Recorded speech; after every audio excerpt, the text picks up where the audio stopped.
political space. Are you looking for saints to work with, or what exactly is your plan when the issue of mergers and alliance come up?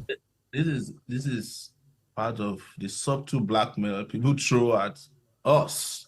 Oh, show me a saint. Nobody is talking about sainthood here. If we're talking about sainthood, we all would have gone to the Vatican, all right, to go and consecrate one and just bring over to Nigeria. No, we are talking about history. We are talking about contemporary, and old history. We are talking about characteristics and forms and nature of people. We are talking about even the DNA of the political class in Nigeria, and saying to you that we don't want to be part of it. We're not looking for sense. We're just looking at, EFCC records. We are looking at their records as governors, their records as vice president. We are looking at their records in their own community, in the society in general. We're looking at their international records, and all of them come to a burden that has put Nigeria where it is today. So when we tell you that we reject that, we're not looking for sense. We're just telling you practically that based on what you and I know as journalists, that these guys have no intention to change Nigeria, and that we cannot be part of another deception referred to as any mega anything. The only mega thing that has ever happened with these alliances is fraud. You create a mega party, you come around, you steal. What exactly does Sowore want to do when he becomes president? Should he become president? What do you have different? What ideas do you have that is so extraordinary, that you so believe in so much, that makes you want to be Nigeria's president? There is none of the candidates, and with due respect to all the candidates, that has publicly stated, like I have done, extraordinary measures that will address Nigeria's problem from sector to sector. And at the point that divided Nigeria problem into two, that's part of it is institutional and the other part is foundational. And in the foundational part is constitutional as well. That one of the things is to fix the Nigerian constitution by the people themselves. And this constitution will be a new process of, making a new constitution, and we're going to get rid of the 1999 constitution completely. We are going to junk it.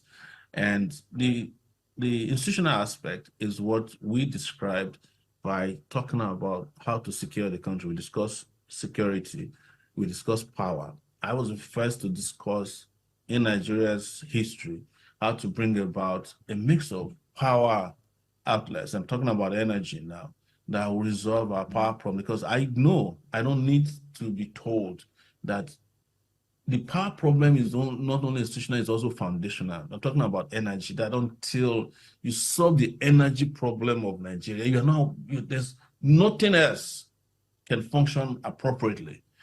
Even security is dependent on energy, right? The prosperity, the economic prosperity we are looking for is dependent on our ability to provide energy at all levels. Our educational system will be powered by energy. The health system will be powered by energy. So our agricultural system will be powered by energy. There's no question about, so that is the base upon which all this will stand, and that it will be technologically driven. So I was the one who was talking about Spicer heat in those days, but I know you guys didn't pay attention to me. You paid more attention to the guys who didn't come for interviews than those of us who were coming to your studios every day to talk about how to fix Nigeria.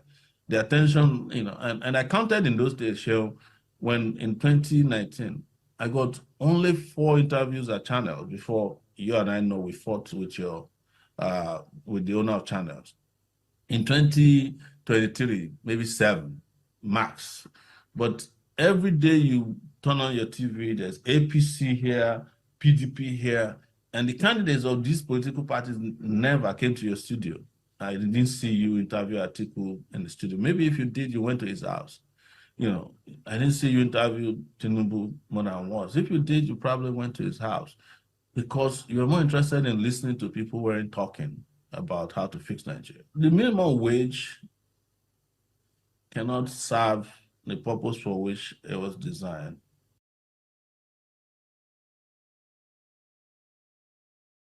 Yes, please. Okay, we'll get your point. Yes, can you hear me? Yes, we can hear you clearly. Okay. If anybody should be taken out. No, hold on, madam. We heard you clearly. Can you? Yes. Can you hear us from the studio in Lagos? I wanted you to identify. Why not? I can hear you. Yeah. I want you to identify those 6 states that we referred to in the introduction. Those 6 states where, you have the pilot programs. If you could just list them so that we can move on. The 6 states are, yes, I will mention but few because I don't really know all of it. Niger. You don't know Abia, the 6 states where you're having the program? I don't know all of, no, listen to me, my dear brother, please. The 6 states now is not the issue to me. The issue to me is all the states. That is what I'm focusing on. I can't go and start focusing on the 6 states when the money coming can go around all the states, including FCT. And as I speak to you, I've moved on to start the Nigeria for Women project without the money being ready. And we've given to 15 states already. If you add the FCT that we gave the Keke na Pepe, it makes it 16 states. So we've gone past 6 states. As I speak to you, we've gone past it. And like I said, the portal we opened is for all the states, and all of them are onboarding. We've gotten close to 400 and something thousand vulnerable women there already. So I can't take myself back to 6 states when we've moved on long time before now. So what we are talking about right now is how to get to all the states for every vulnerable woman to be carried along in Nigeria for Women project, which is what it is meant for. Above all, there are only 2 politicians in the country that are heavily strategic, President Bola Ahmed Tinubu and Atiku. And President Bola Ahmed Tinubu won the election when the odds were against him, both from his own party and from externally. Now, if he could win in the midst of the cacophony, what makes you think now that he's in a prime position to use his goodwill and expand the broad base of collaboration that it will be impracticable for him to get the second term? And like I said, that this conversation has only come to the front burner because it is raised as an issue. But for the president, he's not thinking about that. He's focused on governance. I have not seen him talk about 2027. I have not seen him talking about, even when the Labour Party, they claim to be the Labour Congress, which is of course the offshoot of Labour Party, bringing in certain, strike action as part of politicking and the rest. President Bola Ahmed Tinubu has maintained the composure in a way that he refused to be a part of this politicization of governance. Because the minute the president gets distracted by this conversation, that means the president will be distracted from the governance that is presently focused on, and we have enormous tax on the table. So President Bola Ahmed Tinubu is fixated on them. He wants to deliver governance. He wants to build a nation where no man will be oppressed.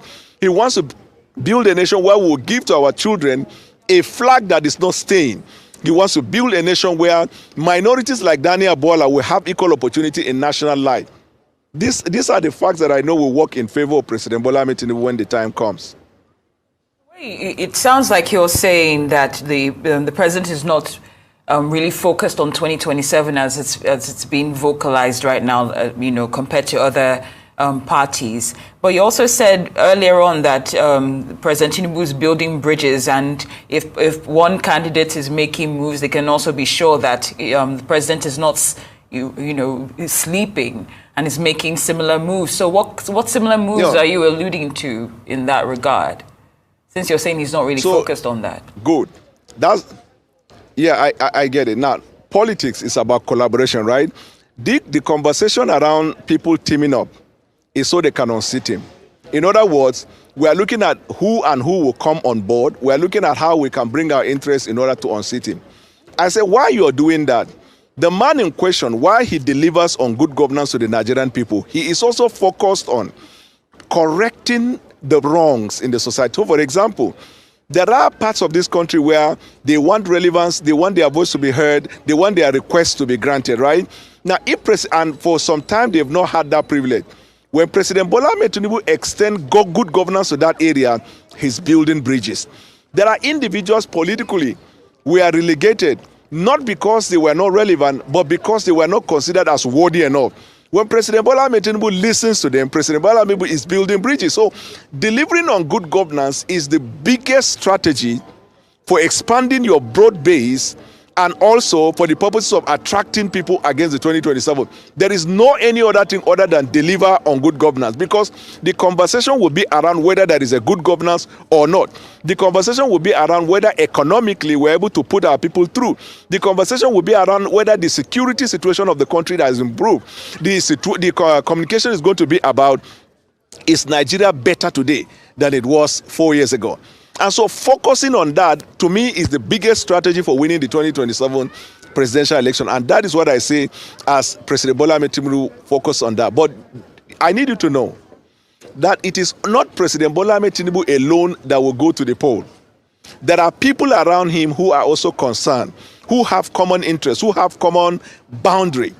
And they are not in the seat of power like President Bola Ahmed Tinubu. So they are going to be involved. So for example, me, I have the privilege of access to the president. I have his attention, and I am committed to supporting his cause.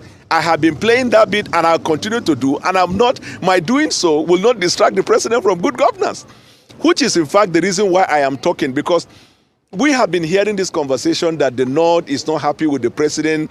The North is gathering the cloud. The North is... No. Let that misconception be destroyed here and today. There are a good number of Northerners that are extremely excited with President Bola Ahmed Tinubu. Bola is one. Senator Sani has also spoken about the collaboration that he thinks will come to North, because the North had 8 years in power. You cannot take the iniquity of President Buhari and visit it on President Tinubu. You have to do introspection. You have to look at the last 8 years. Has the last 8 years delivered good governance to the people? And if it has not, President Tinubu is not the one responsible for it. If President Tinubu, looking at the North, decide to also reach out to some parts of the North that have not been part of the last 8 years, how is that a crime? So these are the key things that the Nigerian people will begin to see. Look at the minorities in the northern Nigeria. I made the case that there has never been a time in the history of Nigeria where the minorities have had inclusion and have had their voice heard than in the administration of President Bola Ahmed Tinubu. That is my principal reason for supporting President Bola Ahmed Tinubu. That was my fear for not supporting him in the 2023 presidential election.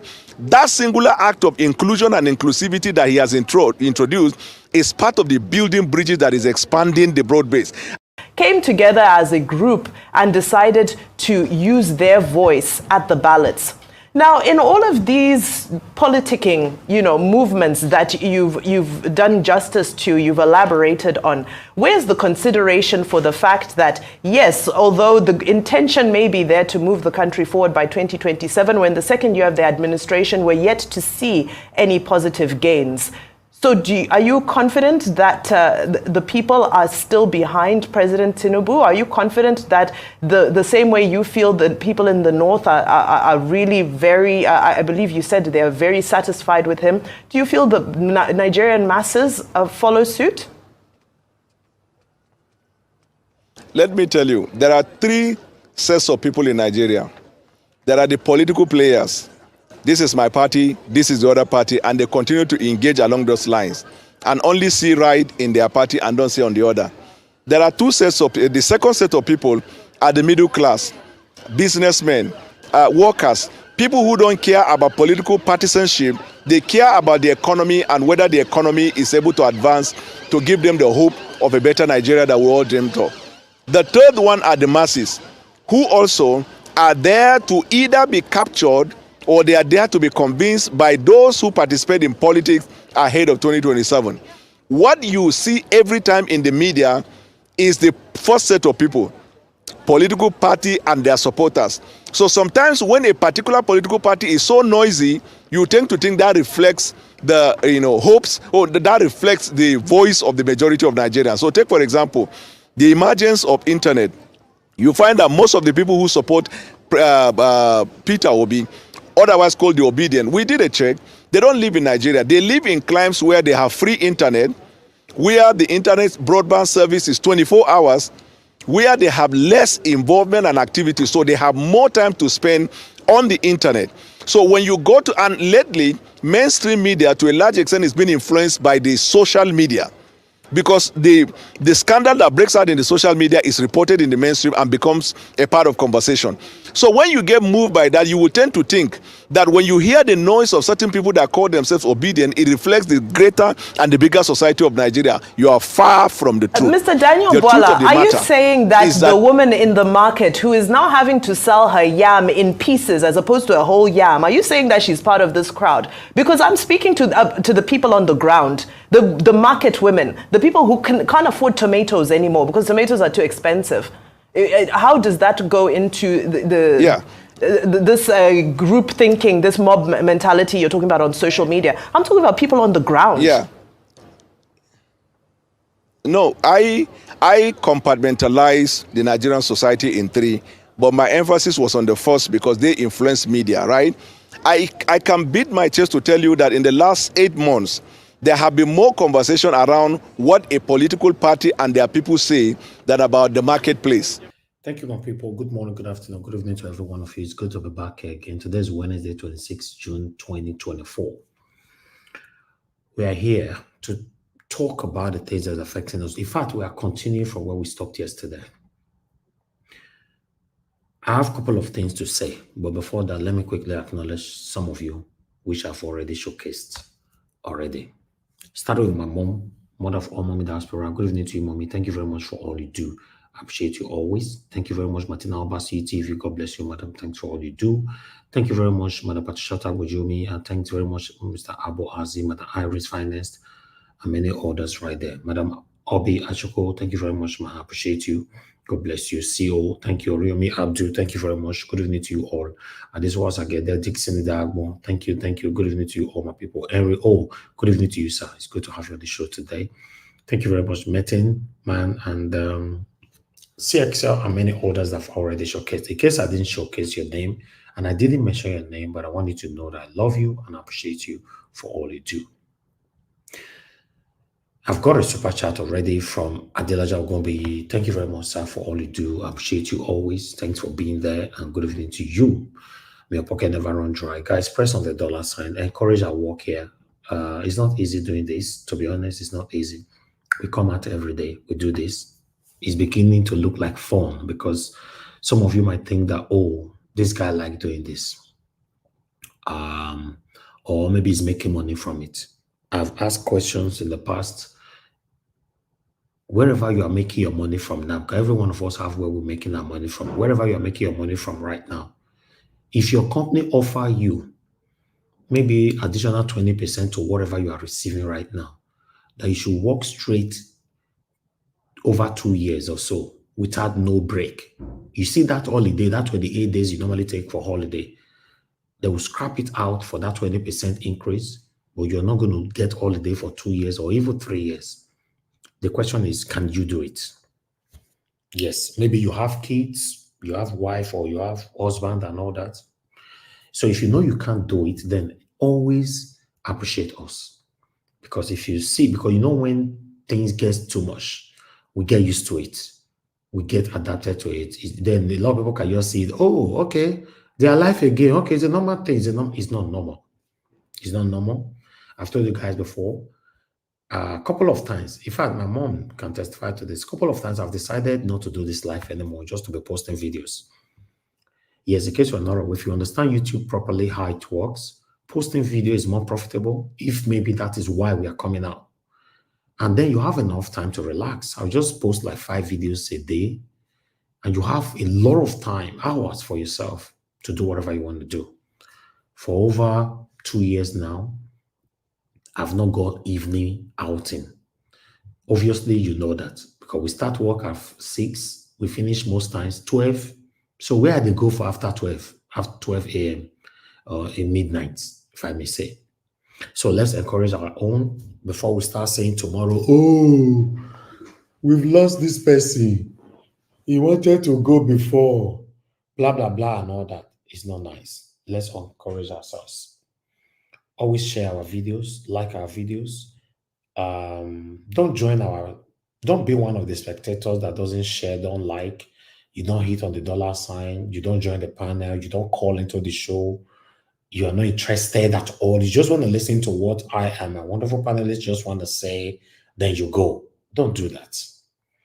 For us to have a better Nigeria, we must come together and speak in one voice, like what had just happened in Kenya. I'm going to be presenting that to you guys after my monologue.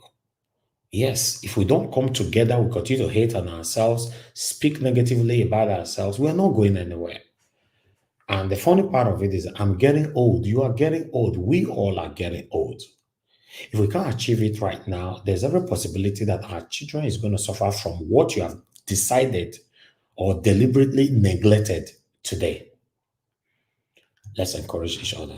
Thank you very much, Stephanie Ojek. Thank you very much. God bless you, man. I appreciate you for all you do. I'm very, very grateful. Thank you, Michael Ganamaro, for joining us. God bless you. And I appreciate Mone Ferreira. Thank you very much, Femi Bash, Emmanuel Shooks, Washington Marage, Marcos Eweta, and many others. Like I said, if I didn't mention your name, I love you. All right, this is the situation we find ourselves in Nigeria. It's still baffling seeing someone like Boala doing this to us. Yes, he's doing this to us. He's doing whatever he's doing right now. He's doing it to Nigerians. Upon the suffering we all are suffering right now, Boala never emphasized or capitalize on that particular area, spending 10 minutes to talk to Nigerians what we are facing. Rather, he was speaking and raining praises on Tinubu.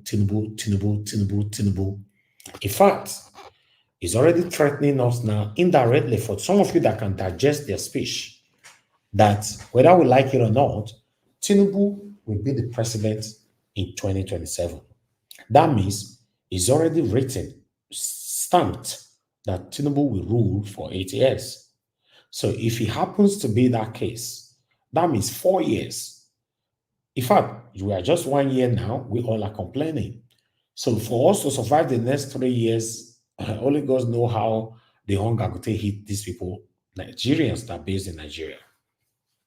Now, to stay for 8 years with Tinubu, except miracle happens, which I don't believe in, except that, if not, I'll never see anything. We are not cooperative. We don't like each other's. We hate each other's. We compete satanically with each other's. And that's why we are where we are. And the politicians have capitalized on this backwardness of many Nigerians to treat us, to impoverish us more. Just for example, yesterday was Davido's wedding. Every status of most Nigerian youths were Davido, congratulations, Davido, congratulations. Obviously, they know Davido will not see that status. Davido will not see their posts. Misplaced priority. These guys don't care about the suffering they are suffering.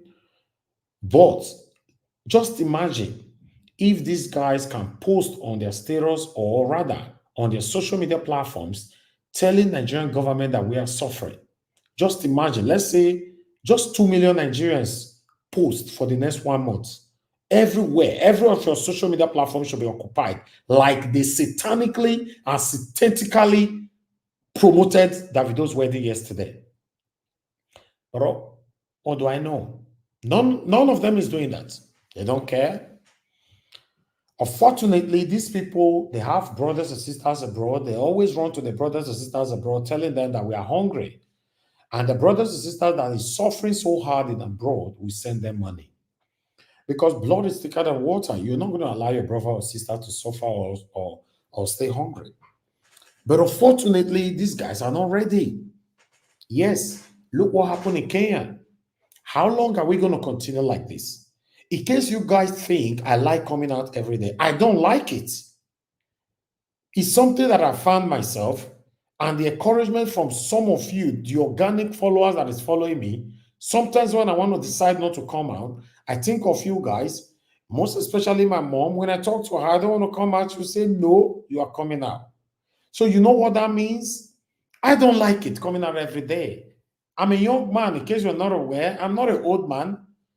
I'm just a young man that I don't have a life. Rather than just coming live and talk for 5 hours, 6 hours, then I'm gone with my wonderful panelists. Yes. So What is wrong if other Nigerians put their time to this? Many of us have platforms. Your platform don't need to be big. If you have over 1,000 followers, even 100, post there. Sometimes people that have just 20 followers, their videos do go viral. Yes. In fact, people that doesn't have social media platform at all, their videos do go viral. Talk about the things that is affecting you. Things that is affecting you that you are pretentiously ignoring. Talk about it. Big bloggers, big platforms will pick it and it will fly. All this one that we are hypocritically ignoring the things that is affecting us and celebrating rubbish. We are continuously celebrating inconsequentials. We are not going anywhere. Yes, for me, I like Davido. I don't have anything against him. But the display from Nigerians yesterday shows that many of us are misplaced priority. We don't know what we want.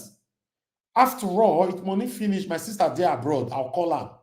If my money finish, my brother there abroad, my mama did there, my brother did there, my father did there. It's pathetic. Look what happened in Kenya. Look how they came together. See how they stopped that bill. Whereas we all are praying. We are saying, God forbid. We are saying, God forbid in our house. Even Nigerians that have left Nigeria, many of us that live in a comfortable country today, we will be insinuating, indoctrinating the fellow Nigerians that live in Nigeria to be praying. You'll be telling them that only God will help this country. Is that not hypocritical? It is. I know many people they won't like my speech now. I know when people don't like my speech. Some people rather. When I'm going to that area that hit them so hard, these people, they won't like. That is it. But unfortunately, I like you, even though you stop liking me. Because I like you, I'll continue to speak the truth. We don't know what we want. We will just complain. Tinubu will still do 8 years. At this particular moment right now, Tinubu is the worst government ever in Nigeria. Abi? When I don't start to the talk on Abi. Okay. Whereas, just over a year ago, Buhari was the worst government in the history of Nigeria. After 4 years, if you manage to remove Tinubu in 4 years, if not, after 8 years, Tinubu will not be the worst government in Nigeria anymore. We will have the worst that will come in. Do you know why? Because they will continue to treat you this way because you don't complain. You don't. And most of the complaint that we do it through content. Many of us do it by a true prank. Or, like Mr. Oduwa normally say, true plank. Or rather, we do it through jokes. We are never serious. This is why we will always find ourselves here. Misplaced priorities. Look at them yesterday. Everywhere were occupied. All the baby bloggers in Nigeria, all of them were stupidly occupied. Back to back. Back to back. I even saw some of the people that follow Naija Watch here commented on Today or Not. You might be listening right now, saying, oh, I beg, everybody should be posting this thing in one particular place because my leg won't break while I take the run from one platform to another to see the update of Davido. I was like, wow. You see, this is the hypocrisy amongst us. You see, people like us, me and my wonderful panelists that are saying the truth. People know they like us. So, you know what they talk? Either they label us as, hey, this one, I don't know what they want to do. Or two, or this one, you know, they do what they do for social media because of money. Or three, forgotten that a lot of people that have bigger platforms than us, they are using their platform to make proper money. If you want to teach us social media, we will teach you social media. Apart from I studied film and media in university, I too understand social media. I'm sorry that I'm bragging on that. I too understand them. It's because of the love I have for my country. I'm a patriotic Nigerian. That's why I succumbed and I reduced myself to just politics. In case you're not aware, politics is not attractive. How many of our youth, you know, I'm talking postmodernism, that will focus on listening to politics? Go on the street of Nigeria and ask many of our youths the name of their ministers, if they know. Ask them the name of the governors, even in the state they reside, the name of the governor of their state, if they know. Ask them the name of the local government chairman of the area, the local government area where they reside, where they live and sleep every day, if they know. That is why you should know that these guys, they don't have interest on politics. So we doing politics, we should be encouraged. We should be applauded at all times. Because not be there the money day. If not the money we define, we shouldn't be talking about politics. I know what to do. Yes. Look at us. We are not going anywhere. Until we come together, the hatred, we remove it. The time we decided to remove the hatred amongst us and start loving ourselves, speaking in one voice, that is the only time Nigerian government will listen to us. But at this moment, they don't take us serious. Upon the suffering that is going on right now in my state, Obaseki was there yesterday drinking champagne. He was enjoying himself in Davido's this thing. Okay, that's the invite. Is anything wrong sending somebody to represent you and tell them at the moment I'm focusing on the state of the nation or state of Edo State? Is there anything wrong with that? No. Yes, all Obaseki supporters will say now, oh, wait till I see Obaseki for this, because I came from Edo State. I'm not hypocrite like you. If I talk about everybody in Nigeria, I should be focusing more. In fact, in terms of statistic, if I talk about anything in Nigeria, 40%, I should be talking about Edo State, 60%. Yes. It's very unfortunate and it's painful, it's disheartening to know that we find ourselves in this situation. Nobody's taking anything serious in Nigeria, but unfortunately, all of them have become a beggar. Anywhere you go, that they beg you money for street, anywhere, they come to your e-boss, they are beggars. Most of the women, all of them don't turn to Olosho. The reigning part of it right now is that now their husband, they drive them, go where they go to do Olosho right now. That is reigning part right now in Nigeria. Yeah, some of you might doubt that, right? God forbid me not happen to your sister, and then you could know, say, not true. Mr. Elvis talked this thing a couple of months ago. Yes, that is the situation right now. Husband not drive their wife in the evening to a house where you want to go sleep. In terms of security, go sit tell her, honey, in case I know you call me and not pick, may you drive, come here on a year a day. Why many girls are dropping the numbers, addresses of where they are going to sleep to their mothers and fathers right now? Daddy, mommy, I'm going here. If anything happened to me now, the house be this for security reasons. Apart from the security reasons, they are doing it. Why? Their father, their mother, their husbands are aware. What a shame. Why the men? Many of them have turned to criminals, kidnappers, Yahoo boys. In the name of, you see, we are not serious. The priority of a fellow, the majority of Nigerians, their priority is to make money and intimidate their fellow Nigerians. In case you are not aware, I will repeat that. Priority of majority of Nigerians is to make money and intimidate their fellow Nigerians. That's why you see most Nigerians in abroad, they make money. They want to visit Nigeria, say, they go shake Nigeria. They are only coming to intimidate their fellow Nigerians. Why the ones in Nigeria are stealing, doing any kind of fraudulent activities to intimidate their fellow Nigerians? None of them is prioritizing the government that is impoverishing us. The satanic government that have been recycling themselves since Nigeria was created. None of them cares. It's unfortunate. This is where we find ourselves. Good morning, good afternoon, good evening to you all. Let's continue from where we stop. The Nigerian government seems to be the most tone-deaf government we've had in recent times because of all the things Nigeria in its current state needs to spend money on. If a serious government that has taken a look at the current state of affairs and truly is keen on working on a better life for its citizens, if that government, for example, put together a 100-item list, I'm sure that a serious government wouldn't find space to put 21 billion naira for the vice president's residence on that list. Just imagine.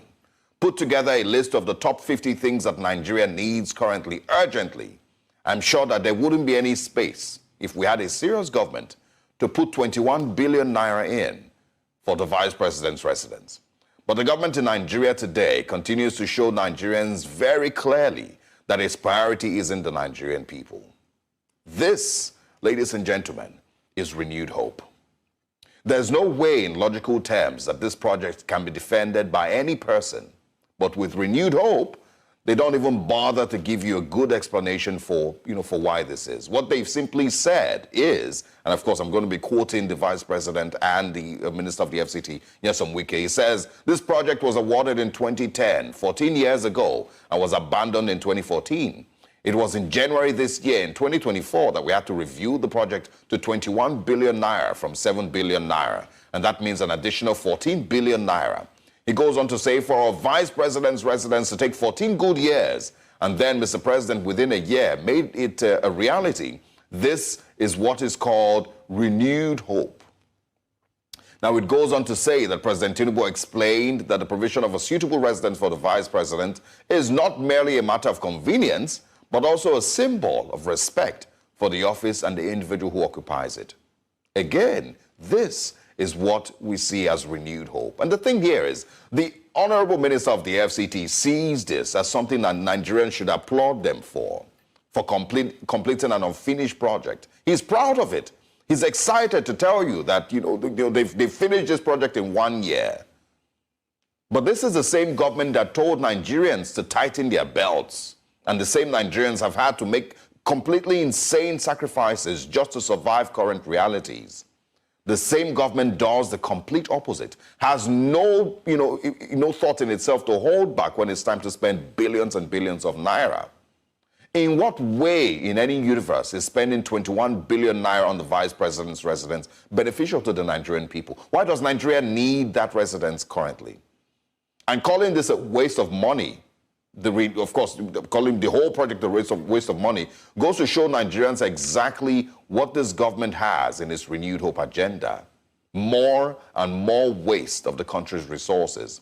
Now, not only is the renewed hope wasteful in mind-blowing proportions, it is also very proud and loud when they waste Nigeria's money. It's only in Nigeria that you see the president or vice president and other top government officials leave their official duties to go and cut ribbon at the opening of a house. You wouldn't see this anywhere else in the world. And it shows clearly that these people are not busy. They have their priorities very, very twisted.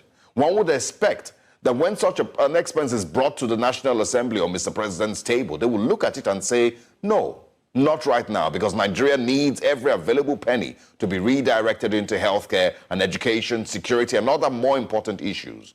That's what you would expect in a country that knows that it doesn't have money to waste.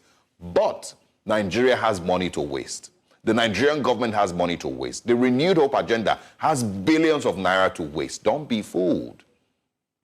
And so it is in my view that we need to stop trying to remind the presidency about the sufferings of Nigerians. Stop this whole talk about, oh, Mr. President needs to be made aware that Nigerians are going through a lot. Because don't be deceived. It's not that they are not aware. They just have other things that they are focused on in the interim. Good morning, Nigerians.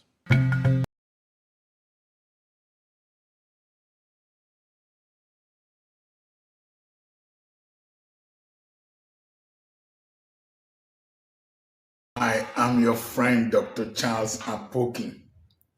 I've been following the events in Kenya, and at a point I didn't know what to say. But I want to ask the government in Kenya to listen to the voices of the people.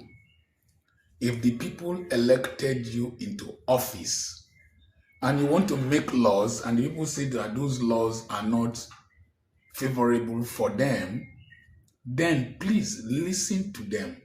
I don't know the details of the law, that's why I've not said anything.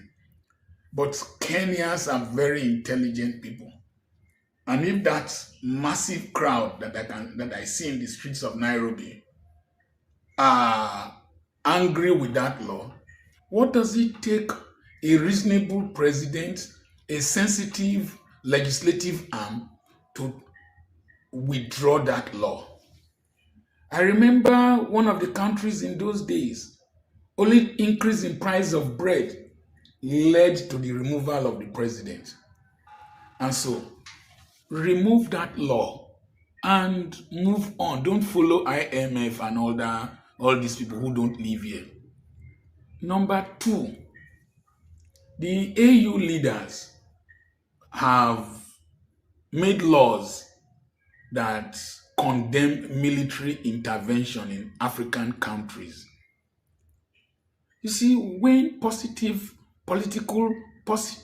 peaceful change is inevitable, it's not allowed, forceful change becomes inevitable.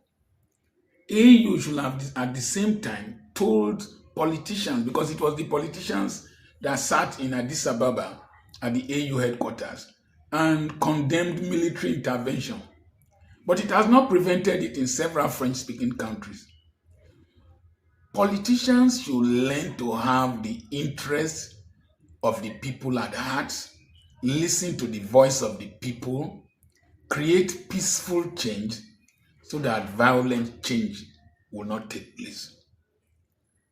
The Kenyans, their ancestors, fought the Mau Mau War, and they are not cowards. Kenyans are strong-willed people. Remember, the Maasais are from there.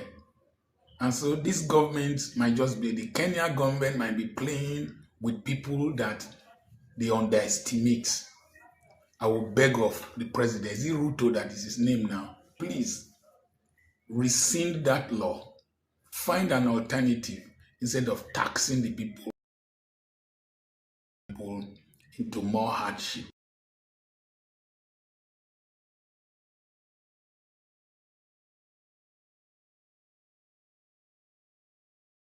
With that breaking news out in Nairobi for you. Kenya's president has just addressed the nation, informing the country that he will not sign the 2024 finance bill, which was at the heart of Tuesday's deadly and chaotic protests in Nairobi. Have a listen. Consequently, having reflected on the continuing conversation around the content of the Finance Bill 2024 and listening keenly to the people of Kenya, who have said loudly that they want nothing to do with this Finance Bill 2024, I concede, and therefore I will not sign the 2024 Finance Bill, and it shall subsequently be withdrawn. And I have agreed with these members that that becomes our collective position. All right. Thank you guys for your time with us. Unaya Kenya president, right? He said, after I've carefully listened to the cry of the people of Kenya, I've decided not to sign that bill, right? Many of you are in your backyard blaming Tinubu. If you're mechanic shop, Tinubu, now we'll discuss that. They finish our car with the repair.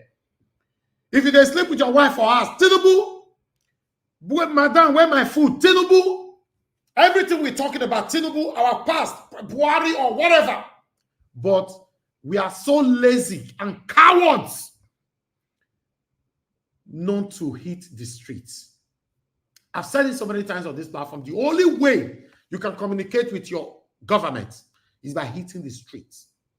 Tinubu can come out tomorrow to say that some of us, maybe me and many others that is speaking, are the enemies of the government, because at the end of the day, the people are not complaining, and he's right. Yes, he will be right, because at the end of the day, the people that we all are advocating for are not coming out to speak. So tell me how you want the government to take you serious. How? 1 or 2 people died yesterday in Kenya. But at least they sacrificed something to get what they wanted. But Nigerians don't want that, and they are still dying every day. Many of them are losing their lives every day. They don't want to die. They don't want to talk. Their papa and their mama don't tell them, no talk, oh, I don't get picky to lose. And you are still losing them. Many of them are saying, no, I don't want to die. The same thing you are running away from are still taking your lives every day in Nigeria. It's very unfortunate. But this is the absolute truth. I might not be right, but now where my sense reach, now they talk rich. Yes, we are not going anywhere except we stop this style of living where Nigerians wait for Friday to come. They waste money Friday, Saturday, and Sunday in different lounges, club, bars, and every other social gatherings. And you want Nigerian government to take you serious? They say, no, Tinubu go kill us. Nigerian government go kill us. The same thing we were saying during the time of Buhari. Occupy the street. No government will just start killing you. But they said, no, nobody is even putting any efforts upon the hunger. They will now call us when they're abroad because with the thief money. With the thief money, right? I wish Nigerians in diaspora can come together in one voice and allow our family members back home to suffer for whatever they want to eat. Yes, if you don't want to suffer, work hard, but leave us alone. Maybe that might make them get serious. But the way it is, they depend on you, they depend on us. Now only Nigerian man want give woman belle, go call his sister for abroad. Go first ask and lie. Now so plain pass zinc for house 4. We need money to fix the zinc. Now lie. Now woman want to go use her entice me give her belle. They're not too serious feeling. This is why they don't have human feelings for us that lives abroad. Oh, in case you live abroad, you think your family members back home have human feelings for you. You are joking. I'm telling you, you are joking. They just see you as a money bank person that they can run to whenever they need money. And they hypocritically pray for you all the time. Sister, brother, now God will bless you. Now God will bless. Listen, these guys are just using you. The day you tell them you want to marry, that's when you will know the kind of family members you came from. That's when you will know. A lot of our sisters in abroad today don't have children. They don't have husbands. Because their family members don't destroy their lives. If the same picture come, mommy, daddy, brother, sister, I find a man I want to marry. They'll say, let me go and pray for it. They'll come back and say, my pastor said this man will destroy your life in the future. The guy go leave him. You go bring another man, come, aye, this one, their family now wishes and wishes are full. You can't marry him. They will destroy your life. You become 40. No husband, no children, all that you have labored for. Your family will inherit it when you suddenly die. Yes, some of you might think I'm just talking. I'm telling you, a lot of Nigerians in abroad have passed through this. We are talking realistic here. Why the men, if you want to marry, they will become an hindrance in your life. Tell you, say that your wife, na woman wey she want marry, I call her the other day. The way she ought to greet me for phone. I'm not sure say this kind of woman, you feel marry am. Woman when you never marry, you know, now you they greet me say hello, whereas that one not greet her hello. Even though he greet you hello, now your wife, you want to be my wife. And many of us, men, we cannot protect our wives. We listen to I'm sorry to use this word, some of our useless family back home to make life difficult for our wives in abroad. Look where we are today. The people back home, 90% of our family members back home, they don't regard us as human beings. They don't have human feelings for us. They don't have any single love for us. They are only pretending that they care about you just because of what they want to get from you. And these are the same people we are working so hard to send money to all the time back home. These are the same people that refuse to occupy the street to tell the government that, yes, we are realistically suffering. I'm only saying your family is your family. If you like, labor in vain for them. If you like, insult your husband because of your mama within Nigeria. If you like, insult your wife or beat your wife. If you like, even stone your children or throw them on top of zinc. Now you know the time you will get to realize these people don't care about you, your wife, your husband, and children. Maybe it might be too late. Thank you, my people. I got this video today. I'm not sure when this video come out. I don't know if it's a recent video, but I tried doing a research about it. If this is a recent video. But let's listen to it. I'm not sure, from Tinubu, saying that he will make sure he do everything to carry those states, give APC. I don't know when this video was done. I repeat that. Nobody should judge me, but I'm bringing it here. I want to be educated if it's real. But I got an article to tally it up. That article was posted today. So that means this video is recent, right? But I couldn't get that fact right. But let's listen to it. We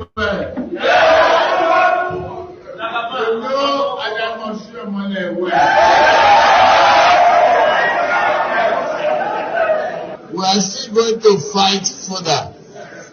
Don't worry, we are with you. You will not walk alone. One thing I can show you is this. Do you want to go back? Yeah! As the President of the Federal Republic of Nigeria, I will give the go back to you. And then we turn your beautiful, if not more beautiful than Lagos, will be equal to Lagos. Be assured of that. Okay, be assured of that. So let me quickly tally up with this article that I have here. The video not be recently. The video now went in the campaign. Okay. How come it was from the Parafat? Hold on, because if now when in the campaign, then why article go publish them? Because I got 3 articles that published this this video and repeating Tinubu's word, word by word. Why? Because that's my concern. Because it's not making any sense if this video in a long time. Why bringing it up now? Because I don't do research. I see 3 articles, talking about it. Let me put this on screen so that to tell you what my job here is to tell you where I get my articles from. This is coming from Parafat. Video, you know me very well. I will give Edo back to you. Tinubu both tell Edo APC. Similar, listen, where I believe the video now, new video, except these people are just something else. Similar to the boasting in the build-up to the 2023 presidential election, where massive ringing and killings of voters were recorded, according to European Union report. Bola Ahmed Tinubu has vowed to ensure that All Progressive Congress APC wins the upcoming Edo State gubernatorial election in September. He says similar to the video where it fair happened for 2023 presidential election. So that means this one is recent. I don't know. Watch. Yes, sir. That video might not, I put might because I don't know if they have teleguided it. That video might not be recent because according to how when he came to Edo State, he went to visit the Oba of Benin.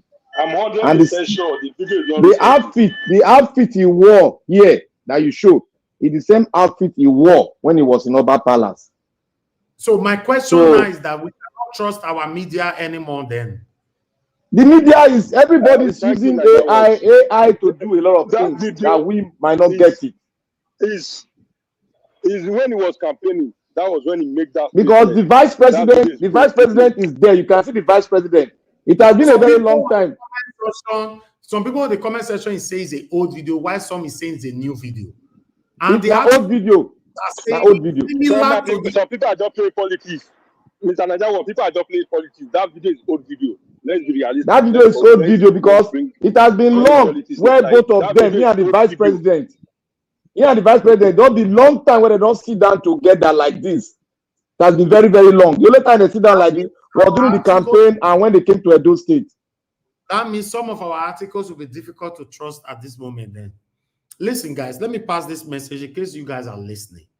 Despite the hardship that we are facing right now, I beg, make una not use light till they talk to us. Say it how it is and let us discuss it how it is. If not new, fine. If not old, and then also put it there. This video on so dates. Because me no understand what we even want safe. Our media cannot question our government. All of them are lying everywhere. Yes.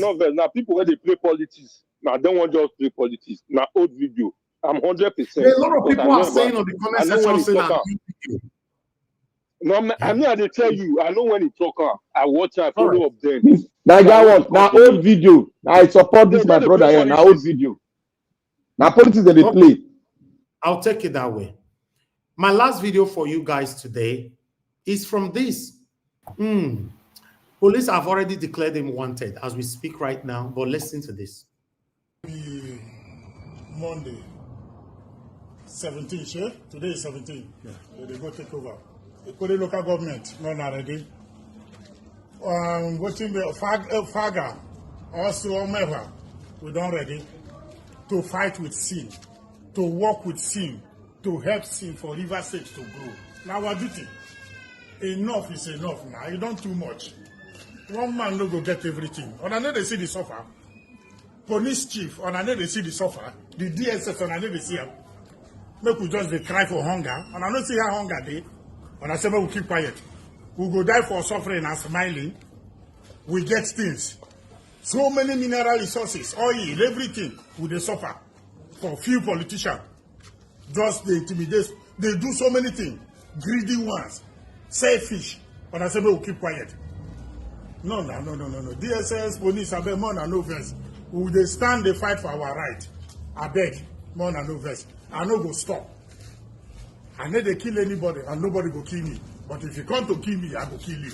If you come to fight me, I go fight you. If you say that me and you are ready, I no go back.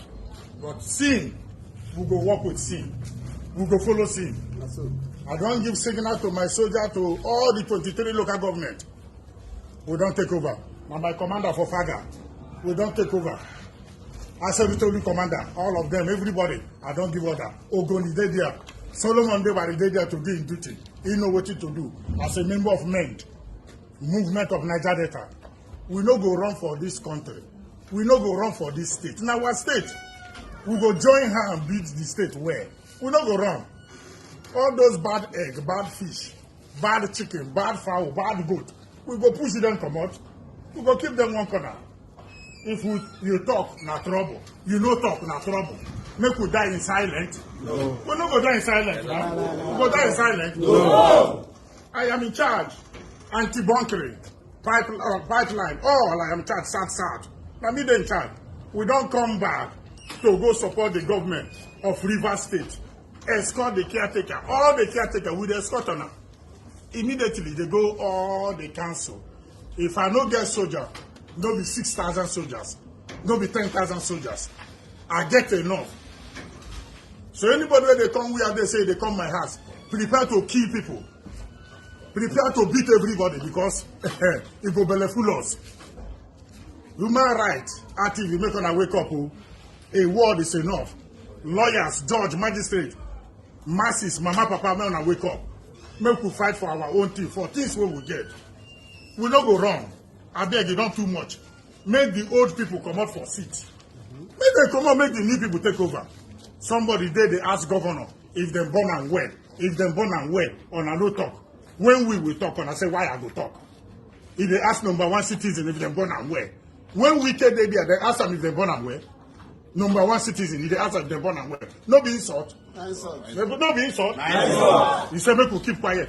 How we go keep quiet? And I don't ask she why you go make that comment. Call our governor, Mumu governor. Call our Rotimi Abechi, so many names. Call Toyoko, so many names. Call Asari Dokubo name. If somebody will do the right elders, then some people wasting order. No, you know good now. When you see bad thing, call them bad thing. With all the both they tell your mama, we they go there. We they go meet them. We they escort them. Now we be the security of all the local government. We they work with them. to make River State better place. And I know see how Lagos dey. And I know see how Lagos dey. To make River State better place. Now my duty. Because if we scatter River State, where I won't run to. If we destroy the country, where we won't run to. Where we dey run to. So we go fight to make sure say River State dey with in peace. We go fight against crime. We go fight against anything trouble, robbery, kidnapping, stealing. We go fight against them. We don't need them. We don't need robbery in this state. We don't need kidnapping. We don't need raping. We need peace in River State. We need peace. The police will go support the former people, not bad police. Any police or any military, any force will support them, not bad people. You don't go see good to call them bad. If they support the bad government because they chop from them, because they eat from wicked before, you want support them. What do they do? They right? You don't come out for power. You still want to control who they power. Now so, no be so. But now so, no be so. You know go happen again. We no go green. We no go there for river. Soap they enter our eye. We no go there for ocean. Soap they enter our eye. They will not be foolishness. Now foolishness. We no go green again. We no go green. Thank you so much. God bless all of you. Thank you. All right, that is it right there. This was reported by Leadership. I'm not sure that you guys can hear me. Okay. Can you hear me? Can anybody hear me right there? Anybody they hear me? Yes. Yes, so they hear you well. Thank you, my people. God bless you. Thank you. Okay, according to Leadership, mainstream article, Rivers violence. Police declare ex-Niger Delta militant leader wanted. So that's him right there. You know, now they talk just now. They say they don't declare him wanted because of that particular video. In fact, now Leadership platform, now they even post that video. Now their platform, I go carry that video. You know, so the Rivers State Police Command has declared a former Niger Delta militant leader, Gabriel General, as Abuja wanted following his alleged provocative statement in a viral video amidst the ongoing crisis in the state. So I'm just going to leave it right there. I thought I should tally it up with the video so many of us will know where they come from. Yes, sir. Thank God you brought this video. I know a lot about this. Play music for your background. Oh, sorry. Let me offer. I thank God you brought this video. I know a little bit about this thing, this man. And all the things they are saying in the broad Nigerian police, forget them. They are liars. Thank you. I'll say more on it. Okay. All right. When we get there. You know, my people, I have just one article to tally this up so that we can start talking. We spend so much time here today. You know, yes, it happens once in a while. Please understand with us. Okay, the one you can see right there on your screen. Tinubu government spent 478 million naira on First Lady's trip to UK. Mozambique, Ethiopia, 73 million. You know, so that's what we say as a reporter, and I report this one. So I say make a carry a mic and give for my people. I appreciate every one of you right there. Thank you very much for your time. Please help us to press on the like button, help us to share. It's very, very important. Let our voices go far. Please press on the dollar sign. Encourage our work. Encourage our work, and so that we can do this together. You know, in fact, before that, let me see if we can get at least 10 people that will press on the dollar sign here with us. Let me quickly go on this break and see if we'll get people that will press on the dollar sign. It's very, very important to encourage our work here. Now, God bless all my people.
Okay, thank you very much, my people. I appreciate every one of you. Thank you for your time with us. Yes, that is the end of our presentation today. I want to pick just 4 calls so that I can allow my panelists to start talking. I appreciate every one of you, Madam Iris Finance. Thank you very much, man, for your time with us today. I appreciate you. Good evening to you. Good evening to you, sir. Enterprise and many others right there. GK, thank you, Kiss Logera here, and many, many more. Madam Helen and many others. And God bless you now. Thank you very much for joining us to do this every day. Madam Luke, where are you? We miss you. We want to hear your submission. Please find a way to join us. It's not easy here. It's not easy, to be honest. Nigeria is dilapidating every blessed day. But meanwhile, let me take some calls quickly. Thank you, Mr. Innocent Okpara, for calling in. Good evening to you, sir. You have 3 minutes. Please talk to us. Good afternoon. Good evening over there, Mr. Elvis. Yes, Hope sir. everybody in your family is doing fine. Yes, sir. Yeah, good. Thank you, sir. Yes, thanks for the presentation that you made. First of all, I don't know if anybody noticed, that of Douala. You see, that's why I'm saying that the Nigerian people, Nigerian press, do you think, that in any country like CNN or ABC or, any channel can give their, their loudspeaker, their microphone to anybody? So how did, Daniel Douala get the Arise, microphone? How did he get it? Because he's the one holding it. I can never, and I never seen. You can never, even CNN, if they are interviewing you, you can't even touch their microphone, let alone holding it yourself. You see how Nigeria is? I don't know. Maybe nobody noticed that. Any of all the people. Of course, I noticed it. It's good that me not fear they bring everything out by myself now. So it's good as you see career come as so. Kai. Wow. Do you see the country that we're all fighting for? Mm. We're asking for a better country, I know my brother. I will. If you don't, maybe you don't have high blood pressure. You say you are a young man so far, but I will say, appeal to you to calm down. Calm down for Nigeria. Nigeria is not going to change. Look at all the things that you presented, your own things, why people are, not coming out, why people are, waiting for people to send them money. I listened to all what you said. Please, I will say to you, please calm down. Calm down. Except, it doesn't bother you. Maybe when you finish talking that, you go and relax and nothing, is bothering you. But if you're saying that Nigeria is bothering you, the reason you are doing this, I will just implore you, please calm down. Because Nigeria is not going to change. I know we are all looking for that. We say we call everybody out, the people will have to come together. There's no coming together in Nigeria. There's no coming together. The West will not come together with anybody. The East will not come together with anybody. The North will not come together with anybody. So far as the situation is now, and the way Nigeria has been, raised, it's not going to be that coming together. No. Look at what happened in Kenya. You think that can happen here? It cannot happen. All the things that you have highlighted, all the cries that you've been crying, the things that you've been saying, that people should come out, Are you the one that should call anybody out? Or am I supposed to call anybody out? No. These people are suffering. You know that you just said it, they are suffering and they are smiling. They go out to the bar, they go and sleep with their wife. They are not, they are not worried. But what are we? Thank you. Worry for them so Thank much you, sir. that we will be raising our blood pressure. Thank you. Thank you very much. God bless you, Mr. Keep Innocent. doing what you are doing. Thank you. God bless you and your family too. Amen. God bless you too, sir. Thank you. Okay, let me take another call quickly. We have Mr. Efe on the phone. Mr. Efe, thanks for calling in. Good evening to you, sir. Please talk to us. 3 minutes. Very short. Can you hear me? Yes, go ahead. Thank you. Okay. Second to the last video you just showcased you, sir. Sir, Mr. Najawo, make I tell you, my brother, that video, even though na old video or na new video, that video na signal. You understand? That one na signal, na sign. That video is just, it shows those people to be ready. But I trust my people. I do not carry last. I do not the Lagos. Because me, any TAPC, if to that name, if they drop it for my chest, I don't want to hear any TAPC at all for those states.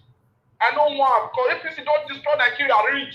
But wait see, even on our video, new video, we don't want her. Me personally, I please say that video. If it be new video, the way they look at video, because this man, nothing he not fit do. What Tinubu not fit do, you know they exist. You understand? So I said this thing before. I said this Anek Sema, Mr. Yakubu. What did he do to Nigeria 2023 last year? Not be small chaos or pro, but you know go work for those states. After we pay our leader for those states, and that the devil like it or not. This man is not a corrupt person. Without being told, we don't need to deceive ourselves. This man is not a corrupt person. So I can't hope say that man will finish work for those states. So I just want to drop my brother, Mr. Najawa. God bless you. Okay, thank you, sir. Okay. So, bro, I thank just you, want to add my own to that. Thank you, sir. God bless you, my brother. I appreciate you. Thank you. Thank you. All right, let me take another call quickly here. We have Mr. Shimize with us. Mr. Shimize, thanks for calling in, sir. Good evening to you. Yes, Niger Watch, Mr. Elvis, I greet you. Thank you, sir. I greet everyone on Niger Watch family. Go ahead, Thank sir. God for today. Yeah, Niger Watch. Yes, sir. I must say thank you for all you are doing. You know, it's not easy. Anybody that say it's easy, let him come out and do it. Yeah. For me, the video is time. Is for his wedding. You know, everybody did it. I did it. So, but the way Nigeria go about it, that's for them. But it's for his own time. I say congratulations to him. That's what I can say that area. See that Buala, you said that people, the diaspora people, that we have a lot of time. We have time to be pressing on a computer. In Nigeria, it's Nigeria people that have time. We don't have time here. We used to work. Our name, our second name is work. We use work to baptize ourselves. Anybody in the diaspora know that either you have to work or some have 3 works, 3 jobs to do. You know, to be sending money in Nigeria. Nigeria have made our people back home, they have made us their money-making machine. Yes, money-making machine. We are their money-making machine. Some of them are no more working. They will call you, send us money. Look at the Ebola, send all manner of things. You know? Okay, I'm saying like he doesn't have a brain. How are we that we always busy here? It's Nigeria. You only see Nigeria ghost workers. We don't have ghost workers here. Nobody in this diaspora, nobody doesn't go to work. Everybody go to work if you want to pay your bills, or if you don't want, back to Nigeria. Talking something that we don't have work. That's why we have time to press computer. It's crazy. I don't take it anymore. So like what Chowore was saying. Chowore doesn't. So let me tell you, from now till 1 million years to come, he can never be a president of Nigeria. He will never. I tell you. Okay, thank you. Thank you. Your 3 minutes is up, sir. Your 3 minutes is up. Thank you. You will call back. You will call back. No, you can't continue. I'm sorry. You will call back, sir. Let me pick another call. Let's keep to the minutes all the time. Thank you, Madam Origin, for calling in. Good evening to you, man. Please talk to us. Thank you. Thank you. I'm fine, man. Thank you very much for calling in. Thank you. I greet everyone. My Diaspora, God bless you. God bless you. God bless you. Thank you again for giving us the fun that is not giving us come for headache. We'll pray online only. Well, because what is removing us is beyond imagination. I greet all the great panelists that come here every day. I call this a second job, and it is important that we do what we are doing. It is called a civil duty. I don't blame the man that called it, Mr. Innocent, that's like, Mr. Niger, will stop worrying yourself. Yes, it is the same thing. It is the same thing, the brainwashing. Can you ask yourself, I mean, Mr. Innocent, why, do you know the reason why they took away history from the curriculum, the school curriculum? And you are sounding like someone that has his rights. Do you really have a right as a Nigerian? Do you feel that, as a Nigerian, you have, like we always say, no Nigeria is more Nigerian than the other? Where do you even fit in? Why are we coming here and we are, behaving like they want us to behave? They want us to continue to be ignorant. I keep challenging all of you young ones. That is why I come here every day to challenge the young Nigerians. I tell you, so long as you continue to think like your elders, you're not going anywhere. Start thinking outside the box. Start believing that you have been brainwashed so much that you're shooting yourself on your foot. You are crippling yourself by your thought process, by the things.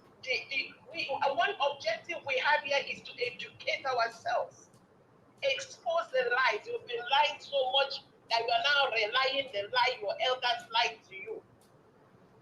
And we speak truth to power in whether they hear or not. To be honest, I believe they are hearing. It's just that there is not enough. We keep educating ourselves.